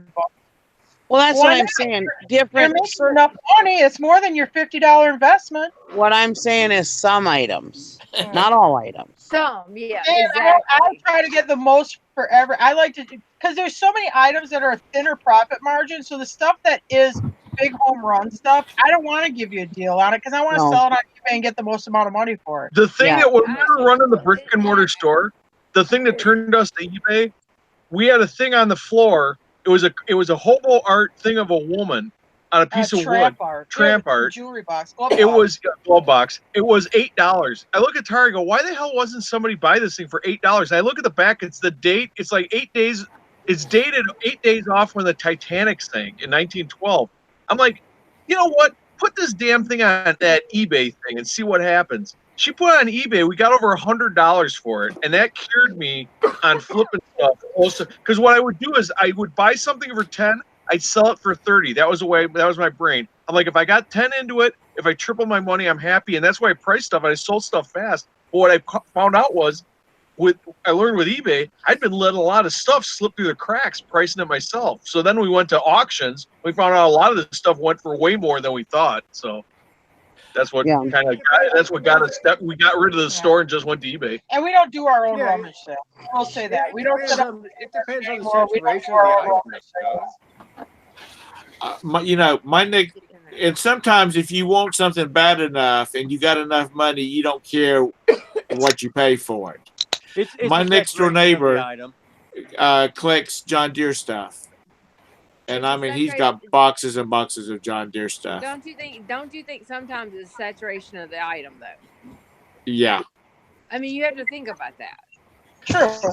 But I mean, an item that you have 10,000 listings on eBay and sells for $20. I guess if you want to set it up at a rummage sale, dump it for 10. That I don't blame you for. I just say sometimes for me, you know me, I do not want to run a rummage sale. I do not like to have people walking around my mouse nest digging through it. So I would prefer them to be away from me. I will not run a rummage sale because of that. Yeah. Right. Well, that's what I'm saying is with items that are a dime a dozen, I don't mind taking less for it, Yeah. Yes, if it's certain items. Yeah. Certain items I don't mind. I don't mind sharing the pie with people. There's sometimes that like you think it's a common item, and like I've done this with like beer bottles. I've sold Yeah. beer bottles that I sold for like 90, $100, you know, that you would just think just another common beer bottle. That $900 baseball bat, I sold that bat for $900. I had it in that one video I'm talking about. I don't even know what it was. Well, Dusty, right after he saw that, he sent me a message. Hey, I looked up that bat. Don't sell it cheap. Well, anyway, but when I bought it for $3, I just thought it was real cool looking. I thought, oh, if nothing else, I'll keep this stupid baseball bat. I thought it was like a $20 baseball bat. So, but I mean, that's what we got eBay for. Like Nikki says, do your due diligence. Yeah. But what I was going to say was my neighbor had a salt and pepper shaker that was in a Don't set. talk about salt and pepper shakers. I've been seeing salt and pepper shakers everywhere. There's like 20,000 of them, and I've seen nothing but damn salt and pepper shakers. I'm sick of them. You could buy that salt and pepper shaker off of eBay for $15 shipped. And this guy threw we were at a this my neighbor has a friend that knew this guy that also collected, and he had the other 3 pieces that went with the salt and pepper shaker with the damn John Deere tractor on the front of it. And he called up Herman and said, I hear you have this stuff, you have these salt and pepper shakers. He says, I'll give you $50 for them. And Herman said, you know, you can go on eBay and get them for like $15-20. And he said, but I know where you live at, and if you say you'll sell them to me, I can be there in 30 minutes, and I can give you $50, and you can give me the salt and pepper shakers, and we're done, and I'll have my salt and pepper shakers. And Herman said, I'll go get them out of the curio right now. And like I said, you know, you could have bought them for a third of the price on eBay, but he wanted it now. He apparently had the money to pay for it. And so he paid a lot more for it. Yeah. If it's something that is unique that I'm going to keep, I bid different than reselling. I mean, I got some pieces where I've gone deep on just because I wanted it. Yeah. If it's a daggum horse picture, you better get out of her way. Yeah. It's got to be the right horse picture, though. Or Jim, if it's a naked lady picture or painting, you better get out of his way. But I don't know if it could be a bolo, but I posted a brandy snifter, and this little sucker is going. Only been listed a few weeks. What is it? A brandy sniffer? Sniffer. Oh, yeah. Is that one of the big, like, wine glass looking things that you hold like this? Pour brandy in? Yes. So I put it in a styrofoam box, and then I put it in this box. Better not get broken either. Cool. And it's How have you been, Michelle? I am well. How are you guys? How are you, Tom? Oh, I'm doing good. I'm glad you could make it out here tonight. I saw you were on, and I thought I just better go. I have shipping to do, but I'm here with the fist shaking that I can do for this topic. Okay. Well, you were so don't shake your fist too hard. You were I have a story of good things, bad people, and bad people, good things. Okay, go ahead, lay it on me. For us. I wanted to buy a phone. I can tell you the before story, but let's just go with I needed a phone. So I bought another phone. Oh, look, I even have pops. A beautiful Verizon Galaxy J7Z on Mercari for $50. So she sends it to me, and I go to Verizon, and they say, well, it's stolen. So I call her, I message her, but what I didn't realize is I left feedback. So that basically ends any returns, because I planned on returning it to her. But it took extra long to get it to me, and, you know, Mercari, they give you the labels. She printed a label. It didn't have my address, but then taped handwritten a paper of my address. So I get I can't return the phone. So I basically, as a good customer, say, screw you. Maybe this isn't the right story I want to tell, but screw you. And I kept the phone. I have a fabulous Wi-Fi machine that I can plug into the wall. It takes great pictures. And I've really called Verizon a couple of times saying, I don't understand why it doesn't work. And so to undo a phone that is considered stolen, you need the original or the customer of record with Verizon to contact Verizon to let them know that the phone is good. So I have no way of knowing it. That girl said that it was her phone. I doubt it. It probably was stolen by her, by somebody else. I don't know. But I turned this bad opportunity to something good. Kind of a twist on what you said, but still, that's my story, and I'm sticking to it. Okay, And so and real and phone now I use every day is an S5, and it has a lot of cracks, but this little thing keeps on chucking. So, but I'm glad I have the other phone. now the New Mexico Police Department should come kick in her front door and say, you got hot phones over here, lady. Exactly. But I bought it, so I got my money back and I got the phone. So, but that was a new seller, and she shouldn't have been selling a stolen phone. Just saying.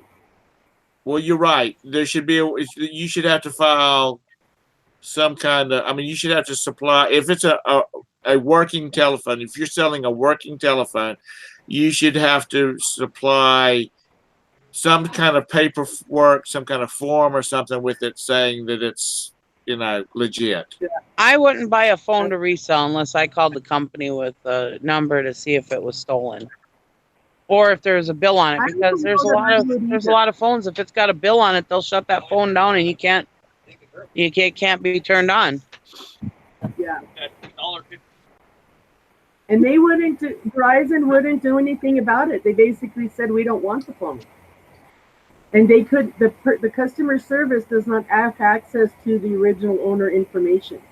They couldn't contact, well, they probably could somehow, but they basically said they couldn't contact the customer. So, I don't know. I felt there was a lesson to that seller. You shouldn't have been selling something that you couldn't support. So, I utilized it. I feel a little guilty now that I'm sharing with you guys, but I did it. And I'm happy that I can use my phone. Lothar 900 says you can always find somebody in your town that can hack it to get it operating for you.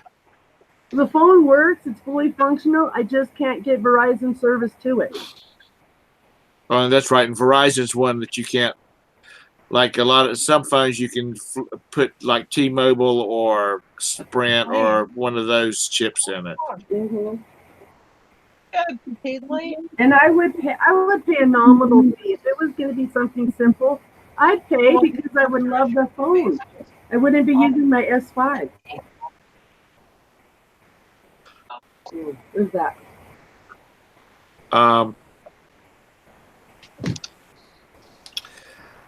So, how has y'all sales been?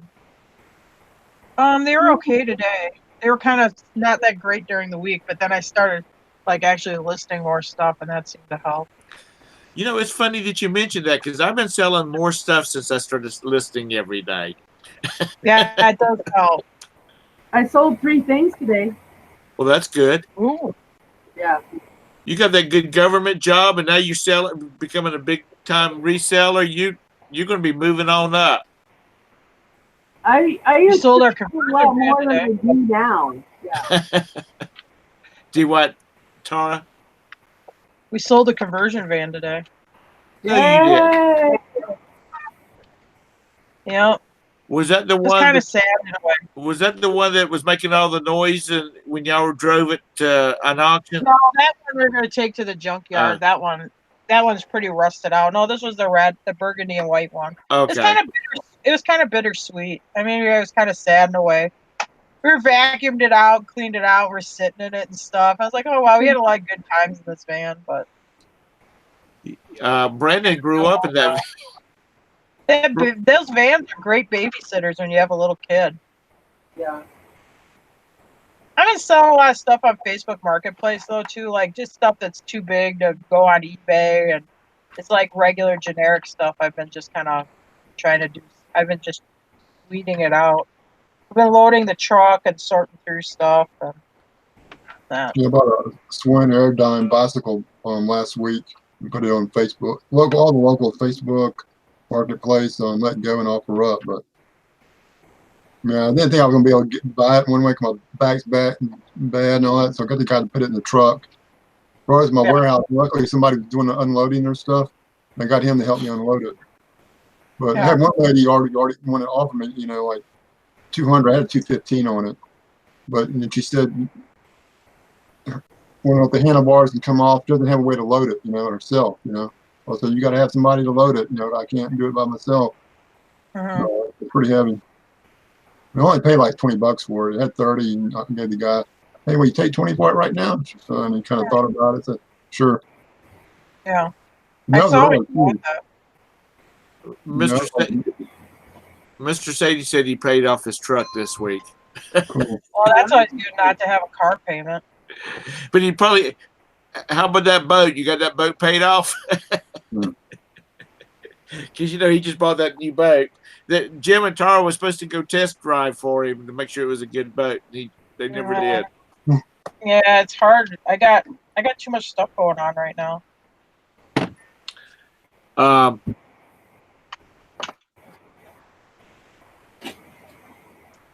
Hey, Tara. Yeah. I'm in the running with you for ugly Shopko shoes. Oh, did you go buy some? I got an ugly pair of Crocs yesterday at Shopko down here. Oh, those are. Is the Shopko still open there, or is it closing while you're down there? No, it's still open until the 26th of June. Oh. Yeah. Oh man, Nikki, you should have did the Shopko video. You could have got one of those viral Shopko videos going or something. Is that like purple and gold? So is that like Minnesota colors or LSU colors? Huh? Is that purple and gold shoe Crocs? Purple and gold is Minnesota. Okay, but down here it's LSU, purple and gold down here. Oh. Yeah, it's Vikings.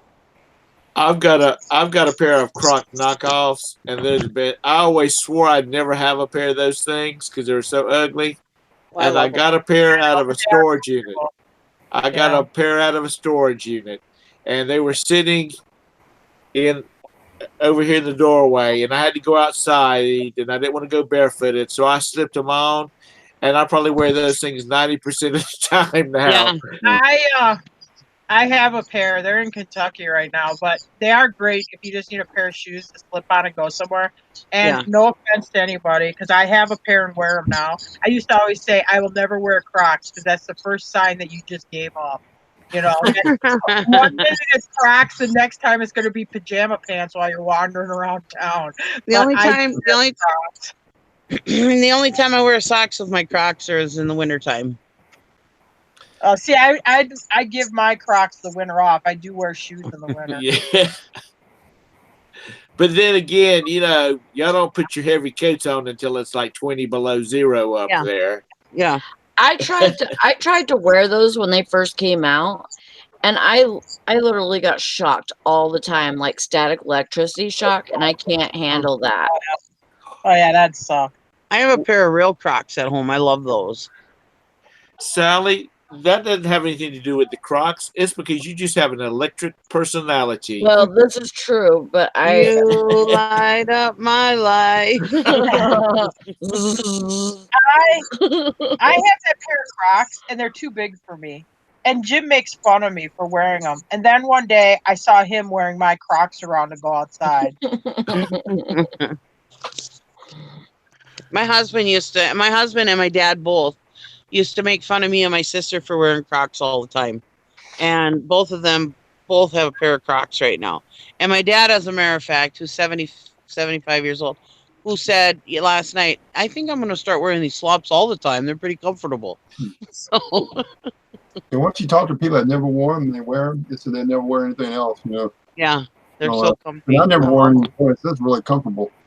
Yeah, especially if you get a good pair. Yeah. The El Cheapo pairs, they can be kind of uncomfortable, but these ones I got at Shopko, I got them for $7, and they're pretty comfy. I like them. They're ugly as sin, but I don't care. Well, so how was the shop go? Was there still a lot of stuff left, or was it getting pretty Yeah, empty? there's still quite a bit of stuff. Because like the one here where I live is going to close, I think, like the 23rd, and I'd say Yeah. they have everything moved up to the back of the store, up to the front half of the store now. Everything here was probably about, it was 80% off, it said. And everything was probably priced about regular price every other store. Yeah. And it says up to 80% off. Because if you go over to like up to. Health and Beauty, it'll only be like 20 or 30% off. Yeah. The problem with Shopko is their retail is higher than like Walmart. And the other thing I noticed, I think like this I think this is a different company that's doing the bankruptcy, like managing the bankruptcy. If you look at their product, they'll have a totally new sticker on it with a price, which is higher than what some of the stuff is higher than what Shopko had it priced at when they originally were selling it. Well, I had a guy from Boston one time stay at the motel that I managed. And he came in to shut down, I think it was a furniture store or something. I don't remember. Anyways, he came into town to shut down at one of the stores. And he said that that's what they do. They raise the prices and then mark them down. Yeah. And I'd say that's definitely what's happened with Shopko. I don't know who the company is that's running their bankruptcy, but that's definitely what's happening. Because I'm watching the one in my local town, and I see that's what they're doing here. And I was at the one in Rylander when they shut down, and I went to the one in Wapaka when they shut down, and it's always the same. Yeah. And I think they're also shipping stuff out of the store. I suspect, I don't know if they're shipping it off to like a pallet auction place or something like that, but there's like too much stuff leaving, and I suspect they're shipping it out. Yeah. When our Kmart's were closing here in Charlotte, I bought this table that I'm sitting at. It's a 8-foot table that folds in the middle, blah blah blah. It was on sale, $28. That night, I was thinking about it. I'm gonna go back tomorrow and buy a couple of more of them. I went back. The clearance sale, because they were closing the Kmart, started that day. It was $58. Which was the manufacturer suggested price. Yeah. The day before when I bought it, it was $44.95, marked down to $28. Yeah. And when I asked one of the associates that I knew in there, because I used to do some merchandising in there, I said, "Is this price right?" And he looked at me. He said, "Yeah." I said, "These were only $44 on sale for $28 yesterday." And he said, "Yeah, I've been hearing that all day long." And I said, "Well, I'm not fussing at you or nothing like that." He says, "I know, Tom, you're not." I said, "But that's just weird." He said, "At that rate, we will not sell anything out of this store." Yeah. And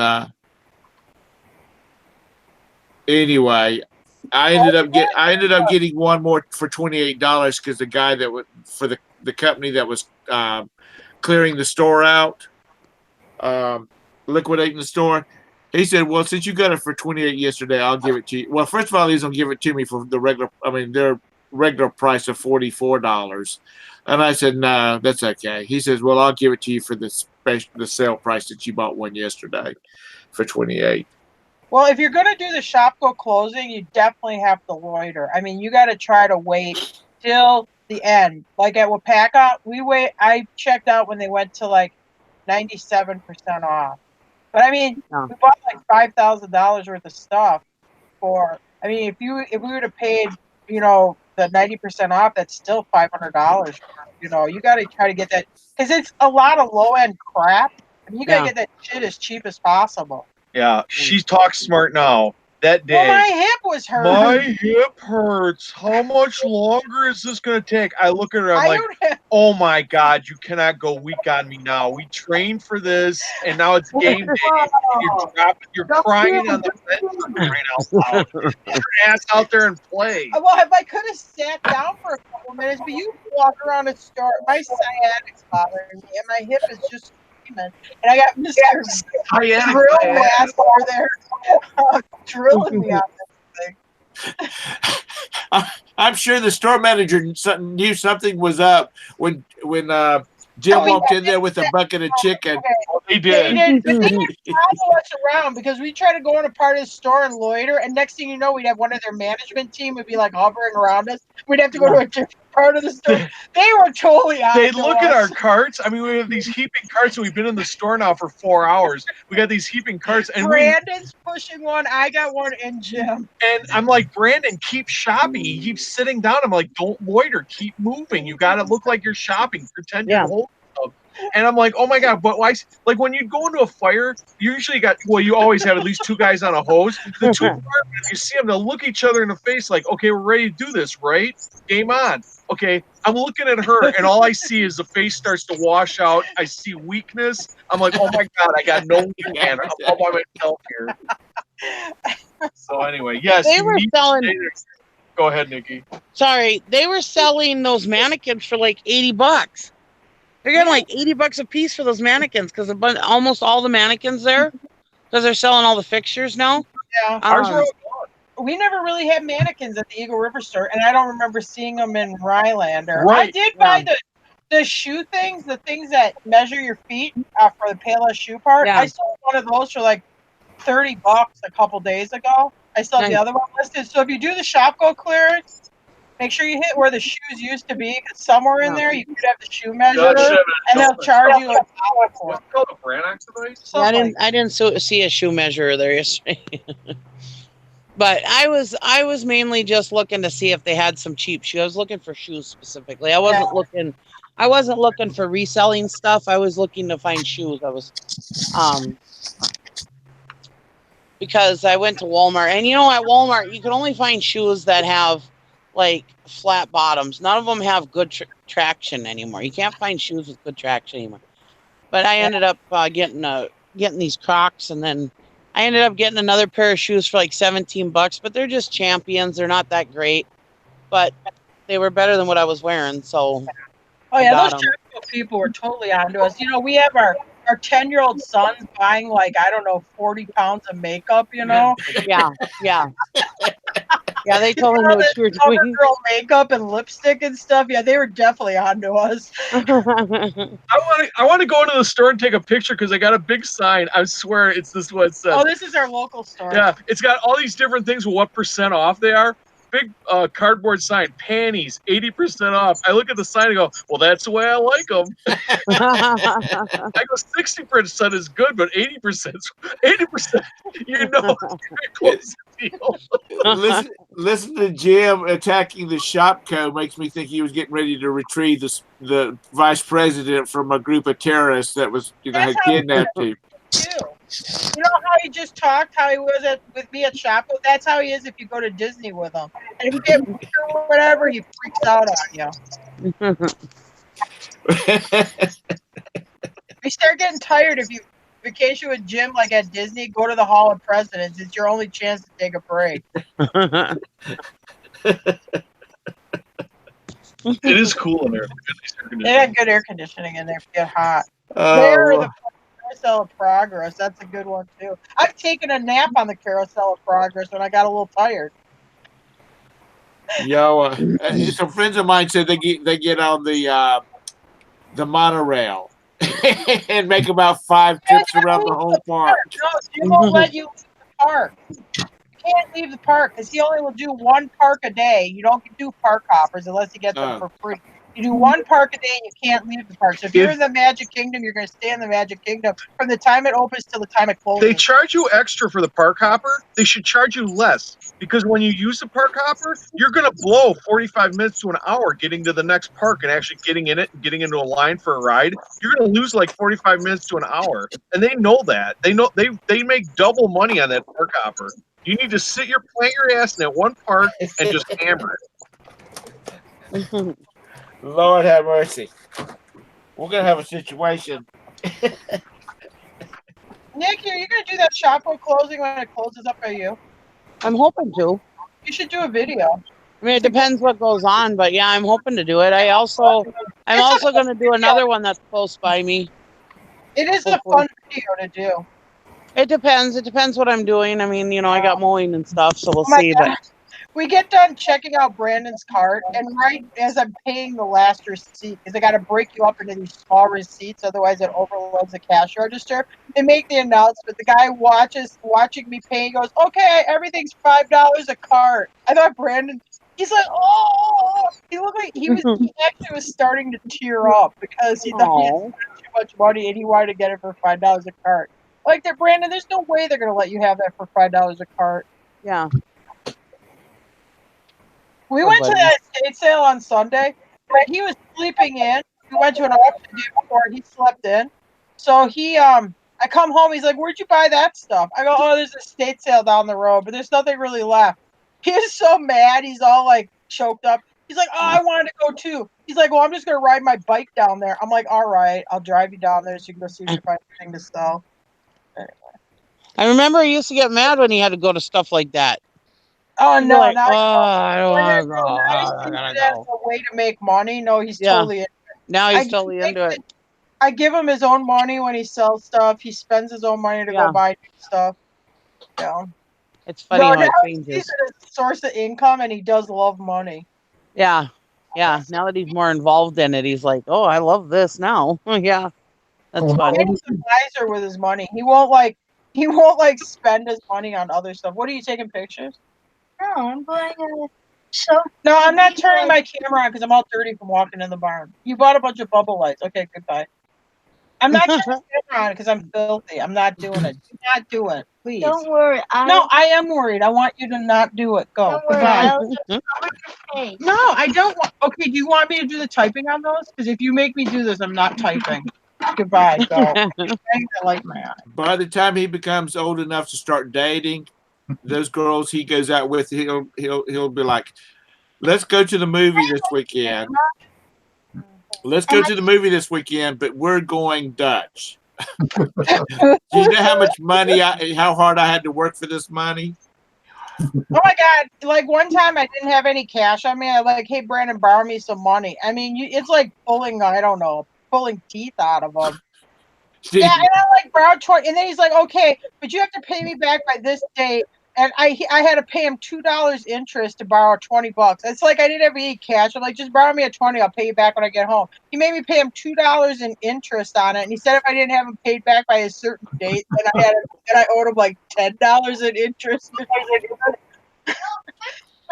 What happens if you don't put dinner on the table? Real shark.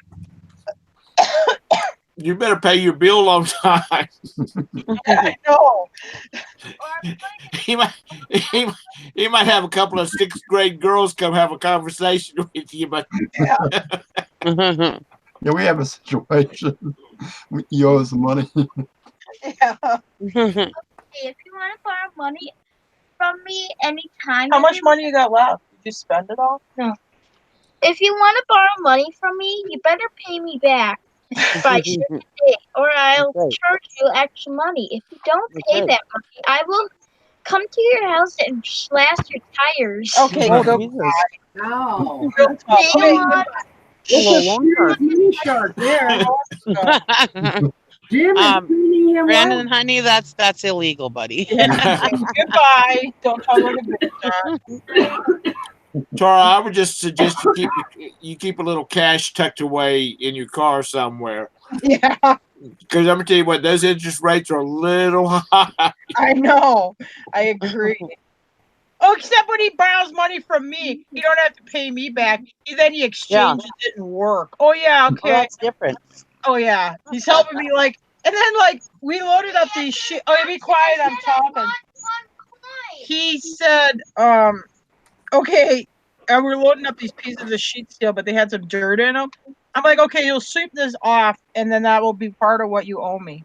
She wanted to charge me $1 per sheet of metal for sweeping it off. I'm like, no, because it was like $20. I'm like, no, that's $20, kid. Sorry. Tara. He's gonna take over the family business, and you and Jim are going to be out with nothing. Yeah, you know what's gonna happen when me and Jim are old? We'll be old senior citizens, and he'll be bossing us around and taking our crap.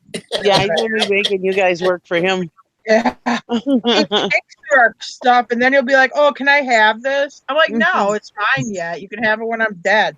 Then I'll go over to Jim. "Oh, you mind if I have something?" Jim's like, "No," but he tries to do it where he doesn't tell us what the item is. He'll have a little sweatshop going with you and Jim. That's right. Get your listings done. Or you ain't gonna eat. You want your baby food, Mom? You better get your listings done. Yeah, I know.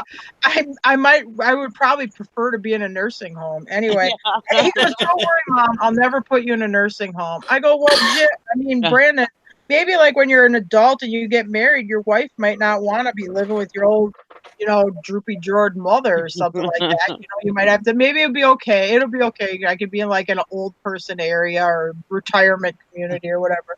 He's like, "No." He goes, "You know what? If I marry somebody and they said you couldn't live with us, I'd just tell her, you know what? There's the door. Hit the road.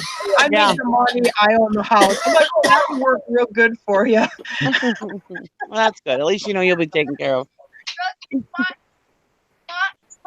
don't know where he gets that because that's not how we talk to each other. Jim isn't ever like, "Oh yeah, this is the way it is," or else just hit the door. Yeah. Anyway, it's funny. Well, he'll find you a place in the villages or something like that and put you up nicely. So you'll just be out of the picture, Yeah, you can put me in a condo or something like that. It's cool. Send you a little stipend each month just to keep you out of Kentucky, keep you down in Florida where it's nice and warm. Yeah. Sarah, a few minutes ago, Jim was telling you not to be slacking when you guys are there at Shopco. Oh, that's true. You got me on that one. He has to keep that stick out every once in a while. Jim needs to do a video of preparing to do the attack on Shopco. Yeah, you should see him. Yeah, I could do when he's in the car or whatever. Well, that's what he ought to do. He ought to sit in y'all drive someplace and film it in the car, and you hold in the camera like he's giving you instructions to y'all. And, maybe put him in some camo with a little of that black stuff up under his eyes. Yeah, okay. Talking about the attack on Shopco. Hey, we got to do this. Now, has everybody gone to the bathroom? Has everybody eaten? Because we're not leaving. Well, I can tell you this. Be careful with the Shopco bathrooms on the last day because they'll be wrecked. Nobody is cleaning them. I can tell you that. Well, that's because they want people to not loiter. They want them to get out. Yeah, I tried. I had a no pee because we drove, and I opened the woman's bathroom door, and I'm like, "Oh," I'm like, "Oh man." I go, "Well, I can like just hover or whatever and take a pee." Except the toilet looked like like those science fair volcanoes, like, Oh God. That's what the toilet looked like. So I turned around. I'm like, "No way, no way, Kimosabi." I mean. And I really had to pee. And then I saw some bathrooms down by the dressing rooms that were still not, they were okay. They weren't totally foobar, but it was bad. Oh man, I never saw anything like it in my life. I am glad I'm not a girl. Good. Goodbye. I don't have to see the science project. Okay, goodbye. It was bad. I never saw anything like it in my life. Y'all just have such little experiences. You need to sit down and record all these little stories. That would be some great YouTubing. I went to that auction on Saturday and it stayed till on Sunday, and we didn't even do a video on it. I just am too preoccupied. I just don't have time right now. How close are y'all to making the move? I don't know, 6-8 months. You got like 3 weeks, don't you, or 4 weeks? I have to be off of this piece of property by the end of July. Jim's gonna go down. We have eye appointments on Monday. We forgot about. So me and Jim have our eye exams on Monday. I think he's gonna leave on Tuesday, he's gonna take Brandon with him, so I'm gonna be up here by myself, and he'll probably be gone. I don't know, 7, 8, 9, 10 days, something like that. He's gonna put the corners in for pulling the fence onto and stuff like that. So he's gonna work on some of that stuff. But we have a whole bunch of fencing supplies on this truck, so he's taking that stuff down and that. Can you rent one of those like shipping containers to set on that other piece of property of yours and just like load it up and then come back? No, but I got enough buildings to put this stuff in. Oh, I just gotta finish up wrapping it. A lot of it is stuff we're getting rid of right now, honestly. It's stuff that ain't gonna make the trip with us. We're just getting rid of it. So But I just know that you're running out of time. yeah, well, come up here and help me. I wish I could. It's warm up here now. It's like 80. Well, guys, I'm gonna take off. I need to get some rest. My legs all swollen up from the dog bites. I gotta go get from the dog bites. Yep. Yeah, pit, Tuesday. You did what? I'm sorry. That bull bit me Tuesday. Oh, you got bit? Ouch. What's that? You got bit by a dog? Yeah, pit bull. Oh, about 60 or 80 pounds. Yeah, oh boy. No. I won't say where it at because the lawyers are getting taken care of. But like I said, it was near my work. Oh. You know, so it's pretty. Like I got stitches on it and all that, and it was getting kind of swollen today. He said keep it up prop for like the next 3 days. So how did you get the dog off of you? Did it just bite you, or did it clamp on it? Real quick, I mean, luckily it didn't attack. You know, it came underneath their house on my property and all that, and luckily it bit one time. But that one time was enough to, you know, puncture, you know, get stitches. Yeah. You know that, and but like I said, it's going to be probably not nasty outcome, probably. I love dogs, but sometimes those pit bulls, they're Right. different. They're a different breed. They think different. Some of them look lovable, you know, all that. You know, you see babies laying on them and all that, but I have a lawyer, you know, who used to come in my shop, and he passed away, but one time he gave me a number of like dog cases he represented. Say like out of 13, it's like 85% or maybe more, like 90% of pits. Yeah. You know, not chihuahuas and all that. You know, sometimes you get a big, but like I said, you know, sometimes you get a dog that's sitting next to somebody, you know, and they just bite them. You know, they might say, okay, yeah, just pay my bills and all that, but this dog came after me, you know. Yeah. What happened with the dog? If they got me on the ground, I would have been screwed.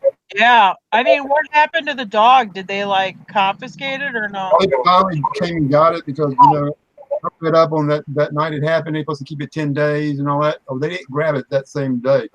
The following day, you know, I was about to call and say, hey, y'all need to go get that dog, you know. Yeah. My dad had been alive. He would have went back there and killed it. Yeah.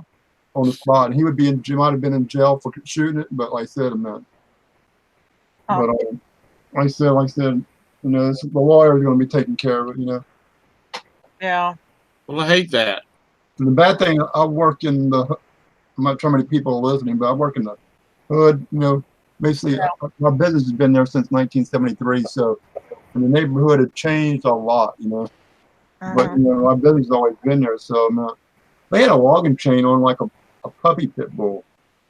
But the puppy was like bigger than the dog that 60, 80 pounds, like taller, but it was skinny, you know. You know, like you said, a chain designed for the whole of bear. Oh my God, you know, and he wondering why I wouldn't go talk to him. You know, after I said, no, you can't talk to a person that, you know, puts a logging chain on a puppy. Yeah. Sad thing is you probably don't have any insurance for this. Oh no, but like I said, you know, somebody's gonna pay for it. But like I said, whether you know he rents it and all that, and the landlord, whatever, should have, you know, insurance, hopefully. Yeah. But it might be, you know, and lucky the lawyer is my friend / customer for like 20 years. Has been coming to my work, so he said, you know, so how much is it gonna cost me? It's not gonna cost you nothing. Yeah, he takes it on. Contingency, I win it. You know, that's when you pay me. Yeah. Because I had him represent me on other things where I had to pay up and all that, you know, like legal stuff. But he said on this case, it's all in contingency. Yeah, they'll take it out of the settlement cost. Like I said, I've been knowing them since like the early '90s, late '80s. I had a friend who had a pair of pit bulls, and she swore they were really nice dogs and that. The only thing, and I never had them bite me. The only thing I didn't like, if I went over to her house, like walking around her yard, they'd always circle around behind you, and then they kind of sneak up behind you to like sniff you and that. And I don't like that. It was always like I want to be able to see a dog with me from the front because that's go for you, especially if they're in pairs. Yeah. Now, see, I never would have had a pit bull around my kids. But I mean, in my house, but I found a pit bull that was being abused by some kids, right. And I got them from them, and my sister-in-law and her boyfriend like pit bulls, Right. So I brought them the pit bull because I didn't want them at my house. I wouldn't want to. But he turned out, he was a puppy at the time. He turned out to be the friendliest dog ever. My kids would climb on him and everything, and I would feel sorry for anybody that even tried to even look weird at my kids, and he was very protective of my kids and stuff. But anyways, yeah, I mean, I didn't have any problems with him. And then he passed away, and my sister-in-law got another pit bull, Leo, and I mean, he's just as tame and as sweet as Rufus was. But then they got a girl pit bull, and her, I mean, she's friendly and stuff, and their grandkids have been around her and stuff, and there hasn't been any problems. But honestly, the way she looks at me and stuff, sometimes I don't trust her. And if my kids were little, still, I probably wouldn't allow them over at their house just because of her. Her name's Luna, and I just don't trust her. The way she sometimes just looks at me and stuff. And I am a huge dog lover. I mean, I'm one of those people that walk up to dogs all the time. Like growing up, we had a Doberman, and it was basically trained to protect my mom at work. Slept on the floor basically slept on the floor all day. But if the wrong person came in and they raised their voice, the dog would jump not over the counter, but just put its paws on the counter and look at the person. Yeah. Like it bit me one time because I said we had like a what's it called trap door to get on the other side from the customer and all that. But I had to say it was called Garfunkel, and I said Garfunkel coming through because if you just went right through the door without him knowing it, he'd grab your arm. And one time he actually grabbed my arm, about to cramp down. I said Garfunkel, let go, and you let go. My best friend has some rental houses, and he had a situation where he had a tenant, had a dog, bit the neighbor. Yeah, it got real messy, cost him a bunch of money. It's now mandatory that any of his tenants carry some kind of insurance, and if they don't have it, he takes it out and they pay for it in the rent. Either that or they agree to it or they don't get a house. Yeah. Because he's just not going to. Well, even on the rent, I'd rather them have insurance than me instead of me saying, okay, I'll charge you $500 more a month. Because like I said, they're going to sue your ass if something happens. Absolutely. Yeah. And most storage unit places now, when you rent from them, you have to provide some kind of insurance on your contents, or it's included in the rent. They said, okay, you got to start having insurance. You got to prove that you have insurance, or you pay extra $12 a month or something, depending on the size of the unit. For the insurance, their insurance. Yeah. Well, if you ever had when you talk to your homeowner's insurance, they'll be like, "Do you have a dog?" Yes. What kind of dogs do you have? I'll be like, Black Lab and Pug. Oh, okay, good. Those are nice, friendly dogs. Yeah, because if you say German Shepherd, Doberman, Pit Bull, you're going to pay more. And they come back. It's okay. Your fence is not 8 foot. It's only say 4.5 foot. Well, the average fence is 4 foot, right, or 4 foot 3 inches. Somebody, or you need a 6 foot fence on this dog, or 8 foot fence on this type of dog to be legal. They even have the dog, You know, I mean, I'm cautious around big dogs like pit bulls and Rottweilers and whatnot. But the damn dog you got to watch out for is freaking Shih Tzus and Oh yeah. Papillons and Chihuahuas can be yeah, really they shitty. will try to eat your ass up. Yeah. Oh my Well, gosh, we had a, that well, would we had really a be bad. Doberman, whatever, it's like almost 100-pound plus dog. But we had a Dachshund at the same time, and both of them were together for like 6 or 7 years. So I mean, Yeah. you know, but yeah, the Dachshund, you know, was like the most vicious out of the two, actually. Yeah. I mean, my mom had a Chihuahua Yorkie mixed, and if a stranger came near her and she was walking him, like Right. when we camped a lot when I was kids and she had him, he would stand between my mom and whoever, and if they got too close, he would start growling at them and carrying on like he was a damn German Shepherd. But he was, I mean, I've been bitten by a daggum Yeah.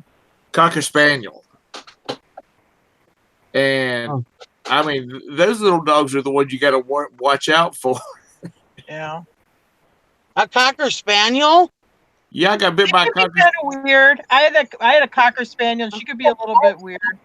Yeah, they're a little bit like neurotic. I don't know. They're a little temperamental. Oh. Different. I'd have never thought a Cocker Spaniel you really had to watch out for. I had a Cocker, and she would nip like strangers sometimes, and that. Huh. She had a real weird personality, a little skittish too. Animals, they're crazy. Well, that's the thing, you know, we need to remember that they are dogs and they do dog things. You know, the problem is as humans think that they can make them human, even though sometimes they act like it. I mean, I had a Beagle mix who, if I didn't know better, I'd have thought he was human. Because he did. He was like, he was so smart, you know, and yeah, I mean, I could like talk to him and stuff. You know, I mean, it was weird. You would think I'm weird unless you actually saw it. But anyways, but every once in a while he'd do something stupid and it's like, what are you doing? And it's like, well, he's a dog. He does dog things, you know. I mean, we got to remember that these animals are wild. We're wild animals at one time, and they can turn on us just as quick as Really, anything else, dogs you know. are more domesticated than cats. Cats is more of what we call a true wild animal. Yeah. The dog. Yeah. But what's weird, And you know, not that. Go ahead. Not that I'm saying that Glenn should be, you know, shouldn't be upset that he got a bit. No, seriously, the owner should have been keeping a track of their dog and keeping their dog on a leash if it's mean, you know. Yeah, but yeah, I live in work in the hood. That's a different environment. Yeah. You know, it's not like living in a nice neighborhood where the neighbors say, Yeah. "Hey, my dog screwed up. Send me all the bills." You know. Yeah. You know. So did the neighborhood change around you, Glenn? Out of curiosity, did the when you? Oh when yeah, you, yeah. I mean, but this was back in the early '80s. It was a white. So does it affect your walk-in traffic for your motorcycle shop because now the neighborhood's changed? It scares some people, but like you said, but if you look at, you tell them, you know, oh, you know, like people come over here to buy a drug. And I said, yeah, pay your damn drug dealer, and they won't shoot you. You know. Yeah. Anything, you know, you don't rob people, you know, but you go in the better parts of town and all that, you know, like the nice malls, you hear about stuff all the time, people being robbed, this and that, or all your crimes and all that. So, you know. Wild cats, wild animals. Yeah, right. My cat's sitting over there in a recliner waiting for me to put her blanket up over the chair for her. Okay. But you talk about like dogs and all that, you being smart, but like some of them can sense a person having a heart attack or they got cancer. That's crazy. Yeah. Whenever a dog can sense that you got cancer, you know, something's wrong, and you go to the doctor and say, oh yeah, you got cancer. You know, my dog was acting weird in front of me, you know. Yeah. I like to have, I don't want necessarily a dog that's going to bite, but I do like to have a larger dog that will bark. Like, if you have like the wrong person come in and a dog's a really good judge of character, where at least they like bark or something, and sometimes that's giving you enough time or it backs the person up or whatever. Anyway, we had that happen here, and we have like no crime here. It was like a summer day, real late, like 9:30 at night. We're turning the horses back out because it's real buggy during the day. Weird guy walks in our yard, and he's like, do you have any gas? Jim's talking to him. And he goes, the guy's acting real weird. He's like right in my face. He's real close to me. I'm like, no, I don't. Sorry. And the guy's like really in his face, really close to him. And the dogs came running out of the barn. I have this herd of dogs. I'm a crazy dog person.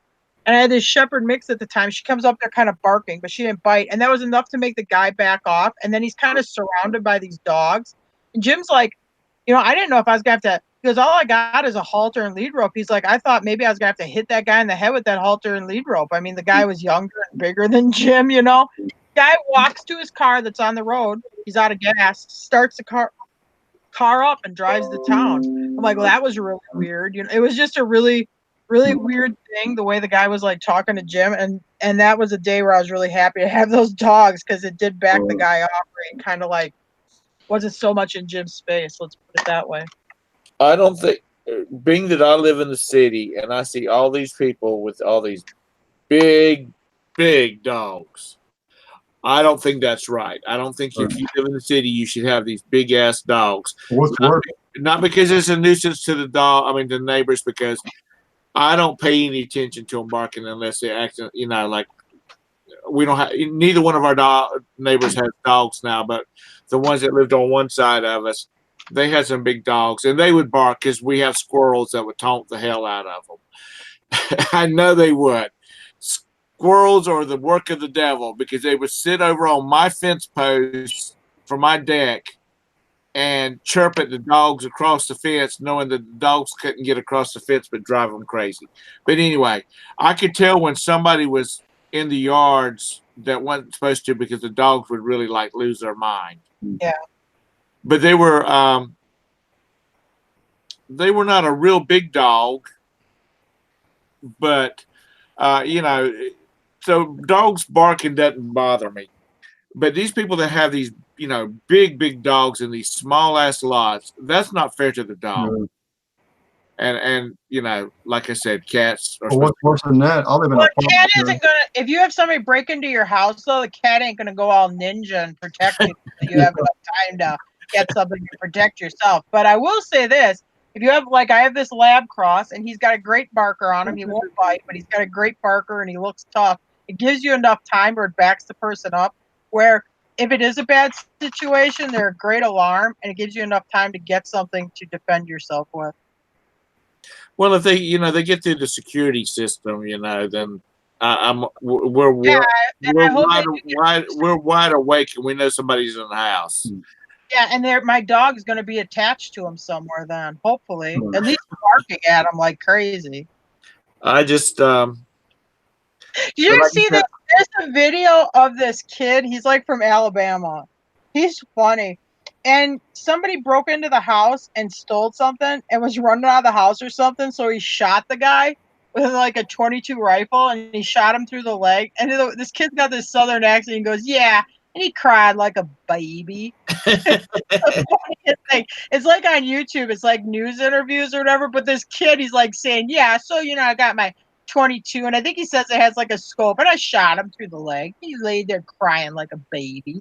It's just really funny. It's I don't know. We like to, when we get ready to go someplace, I don't like having to arrange a babysitter for the dogs. Right. That's one of the reasons we don't have dogs. I don't think I could live without a dog, honestly. Well, if I lived out in the country, that would be different. Mm. But Jim likes a little dog, because he's like, the little dogs are super easy to take care of, and you can take them with you and stuff like that.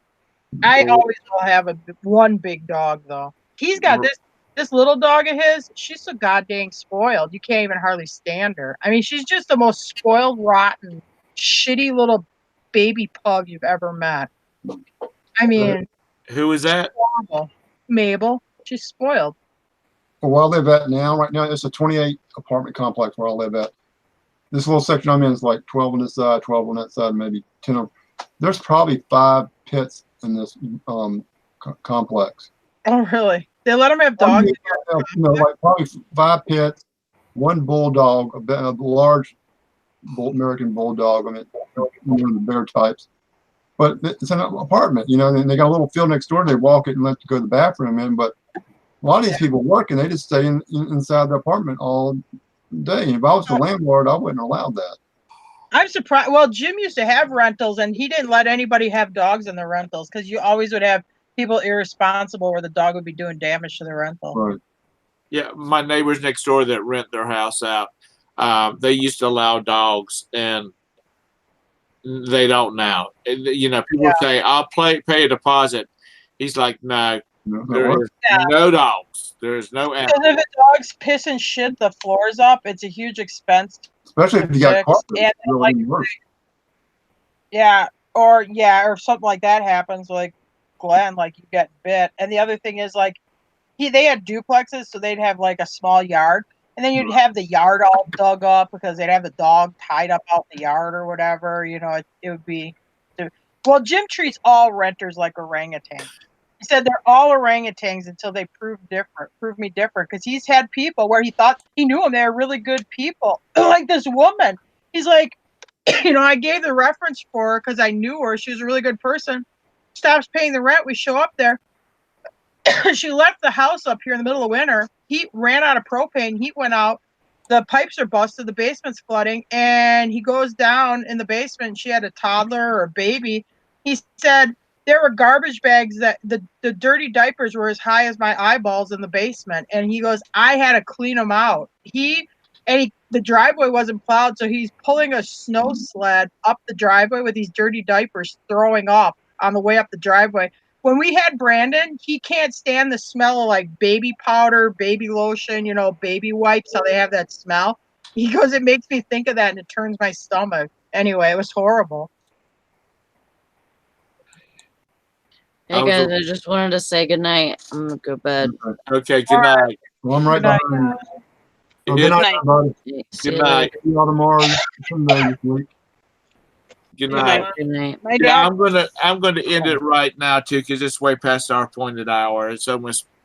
I normally end at about 10 o'clock and wasn't paying attention. It's 10:46.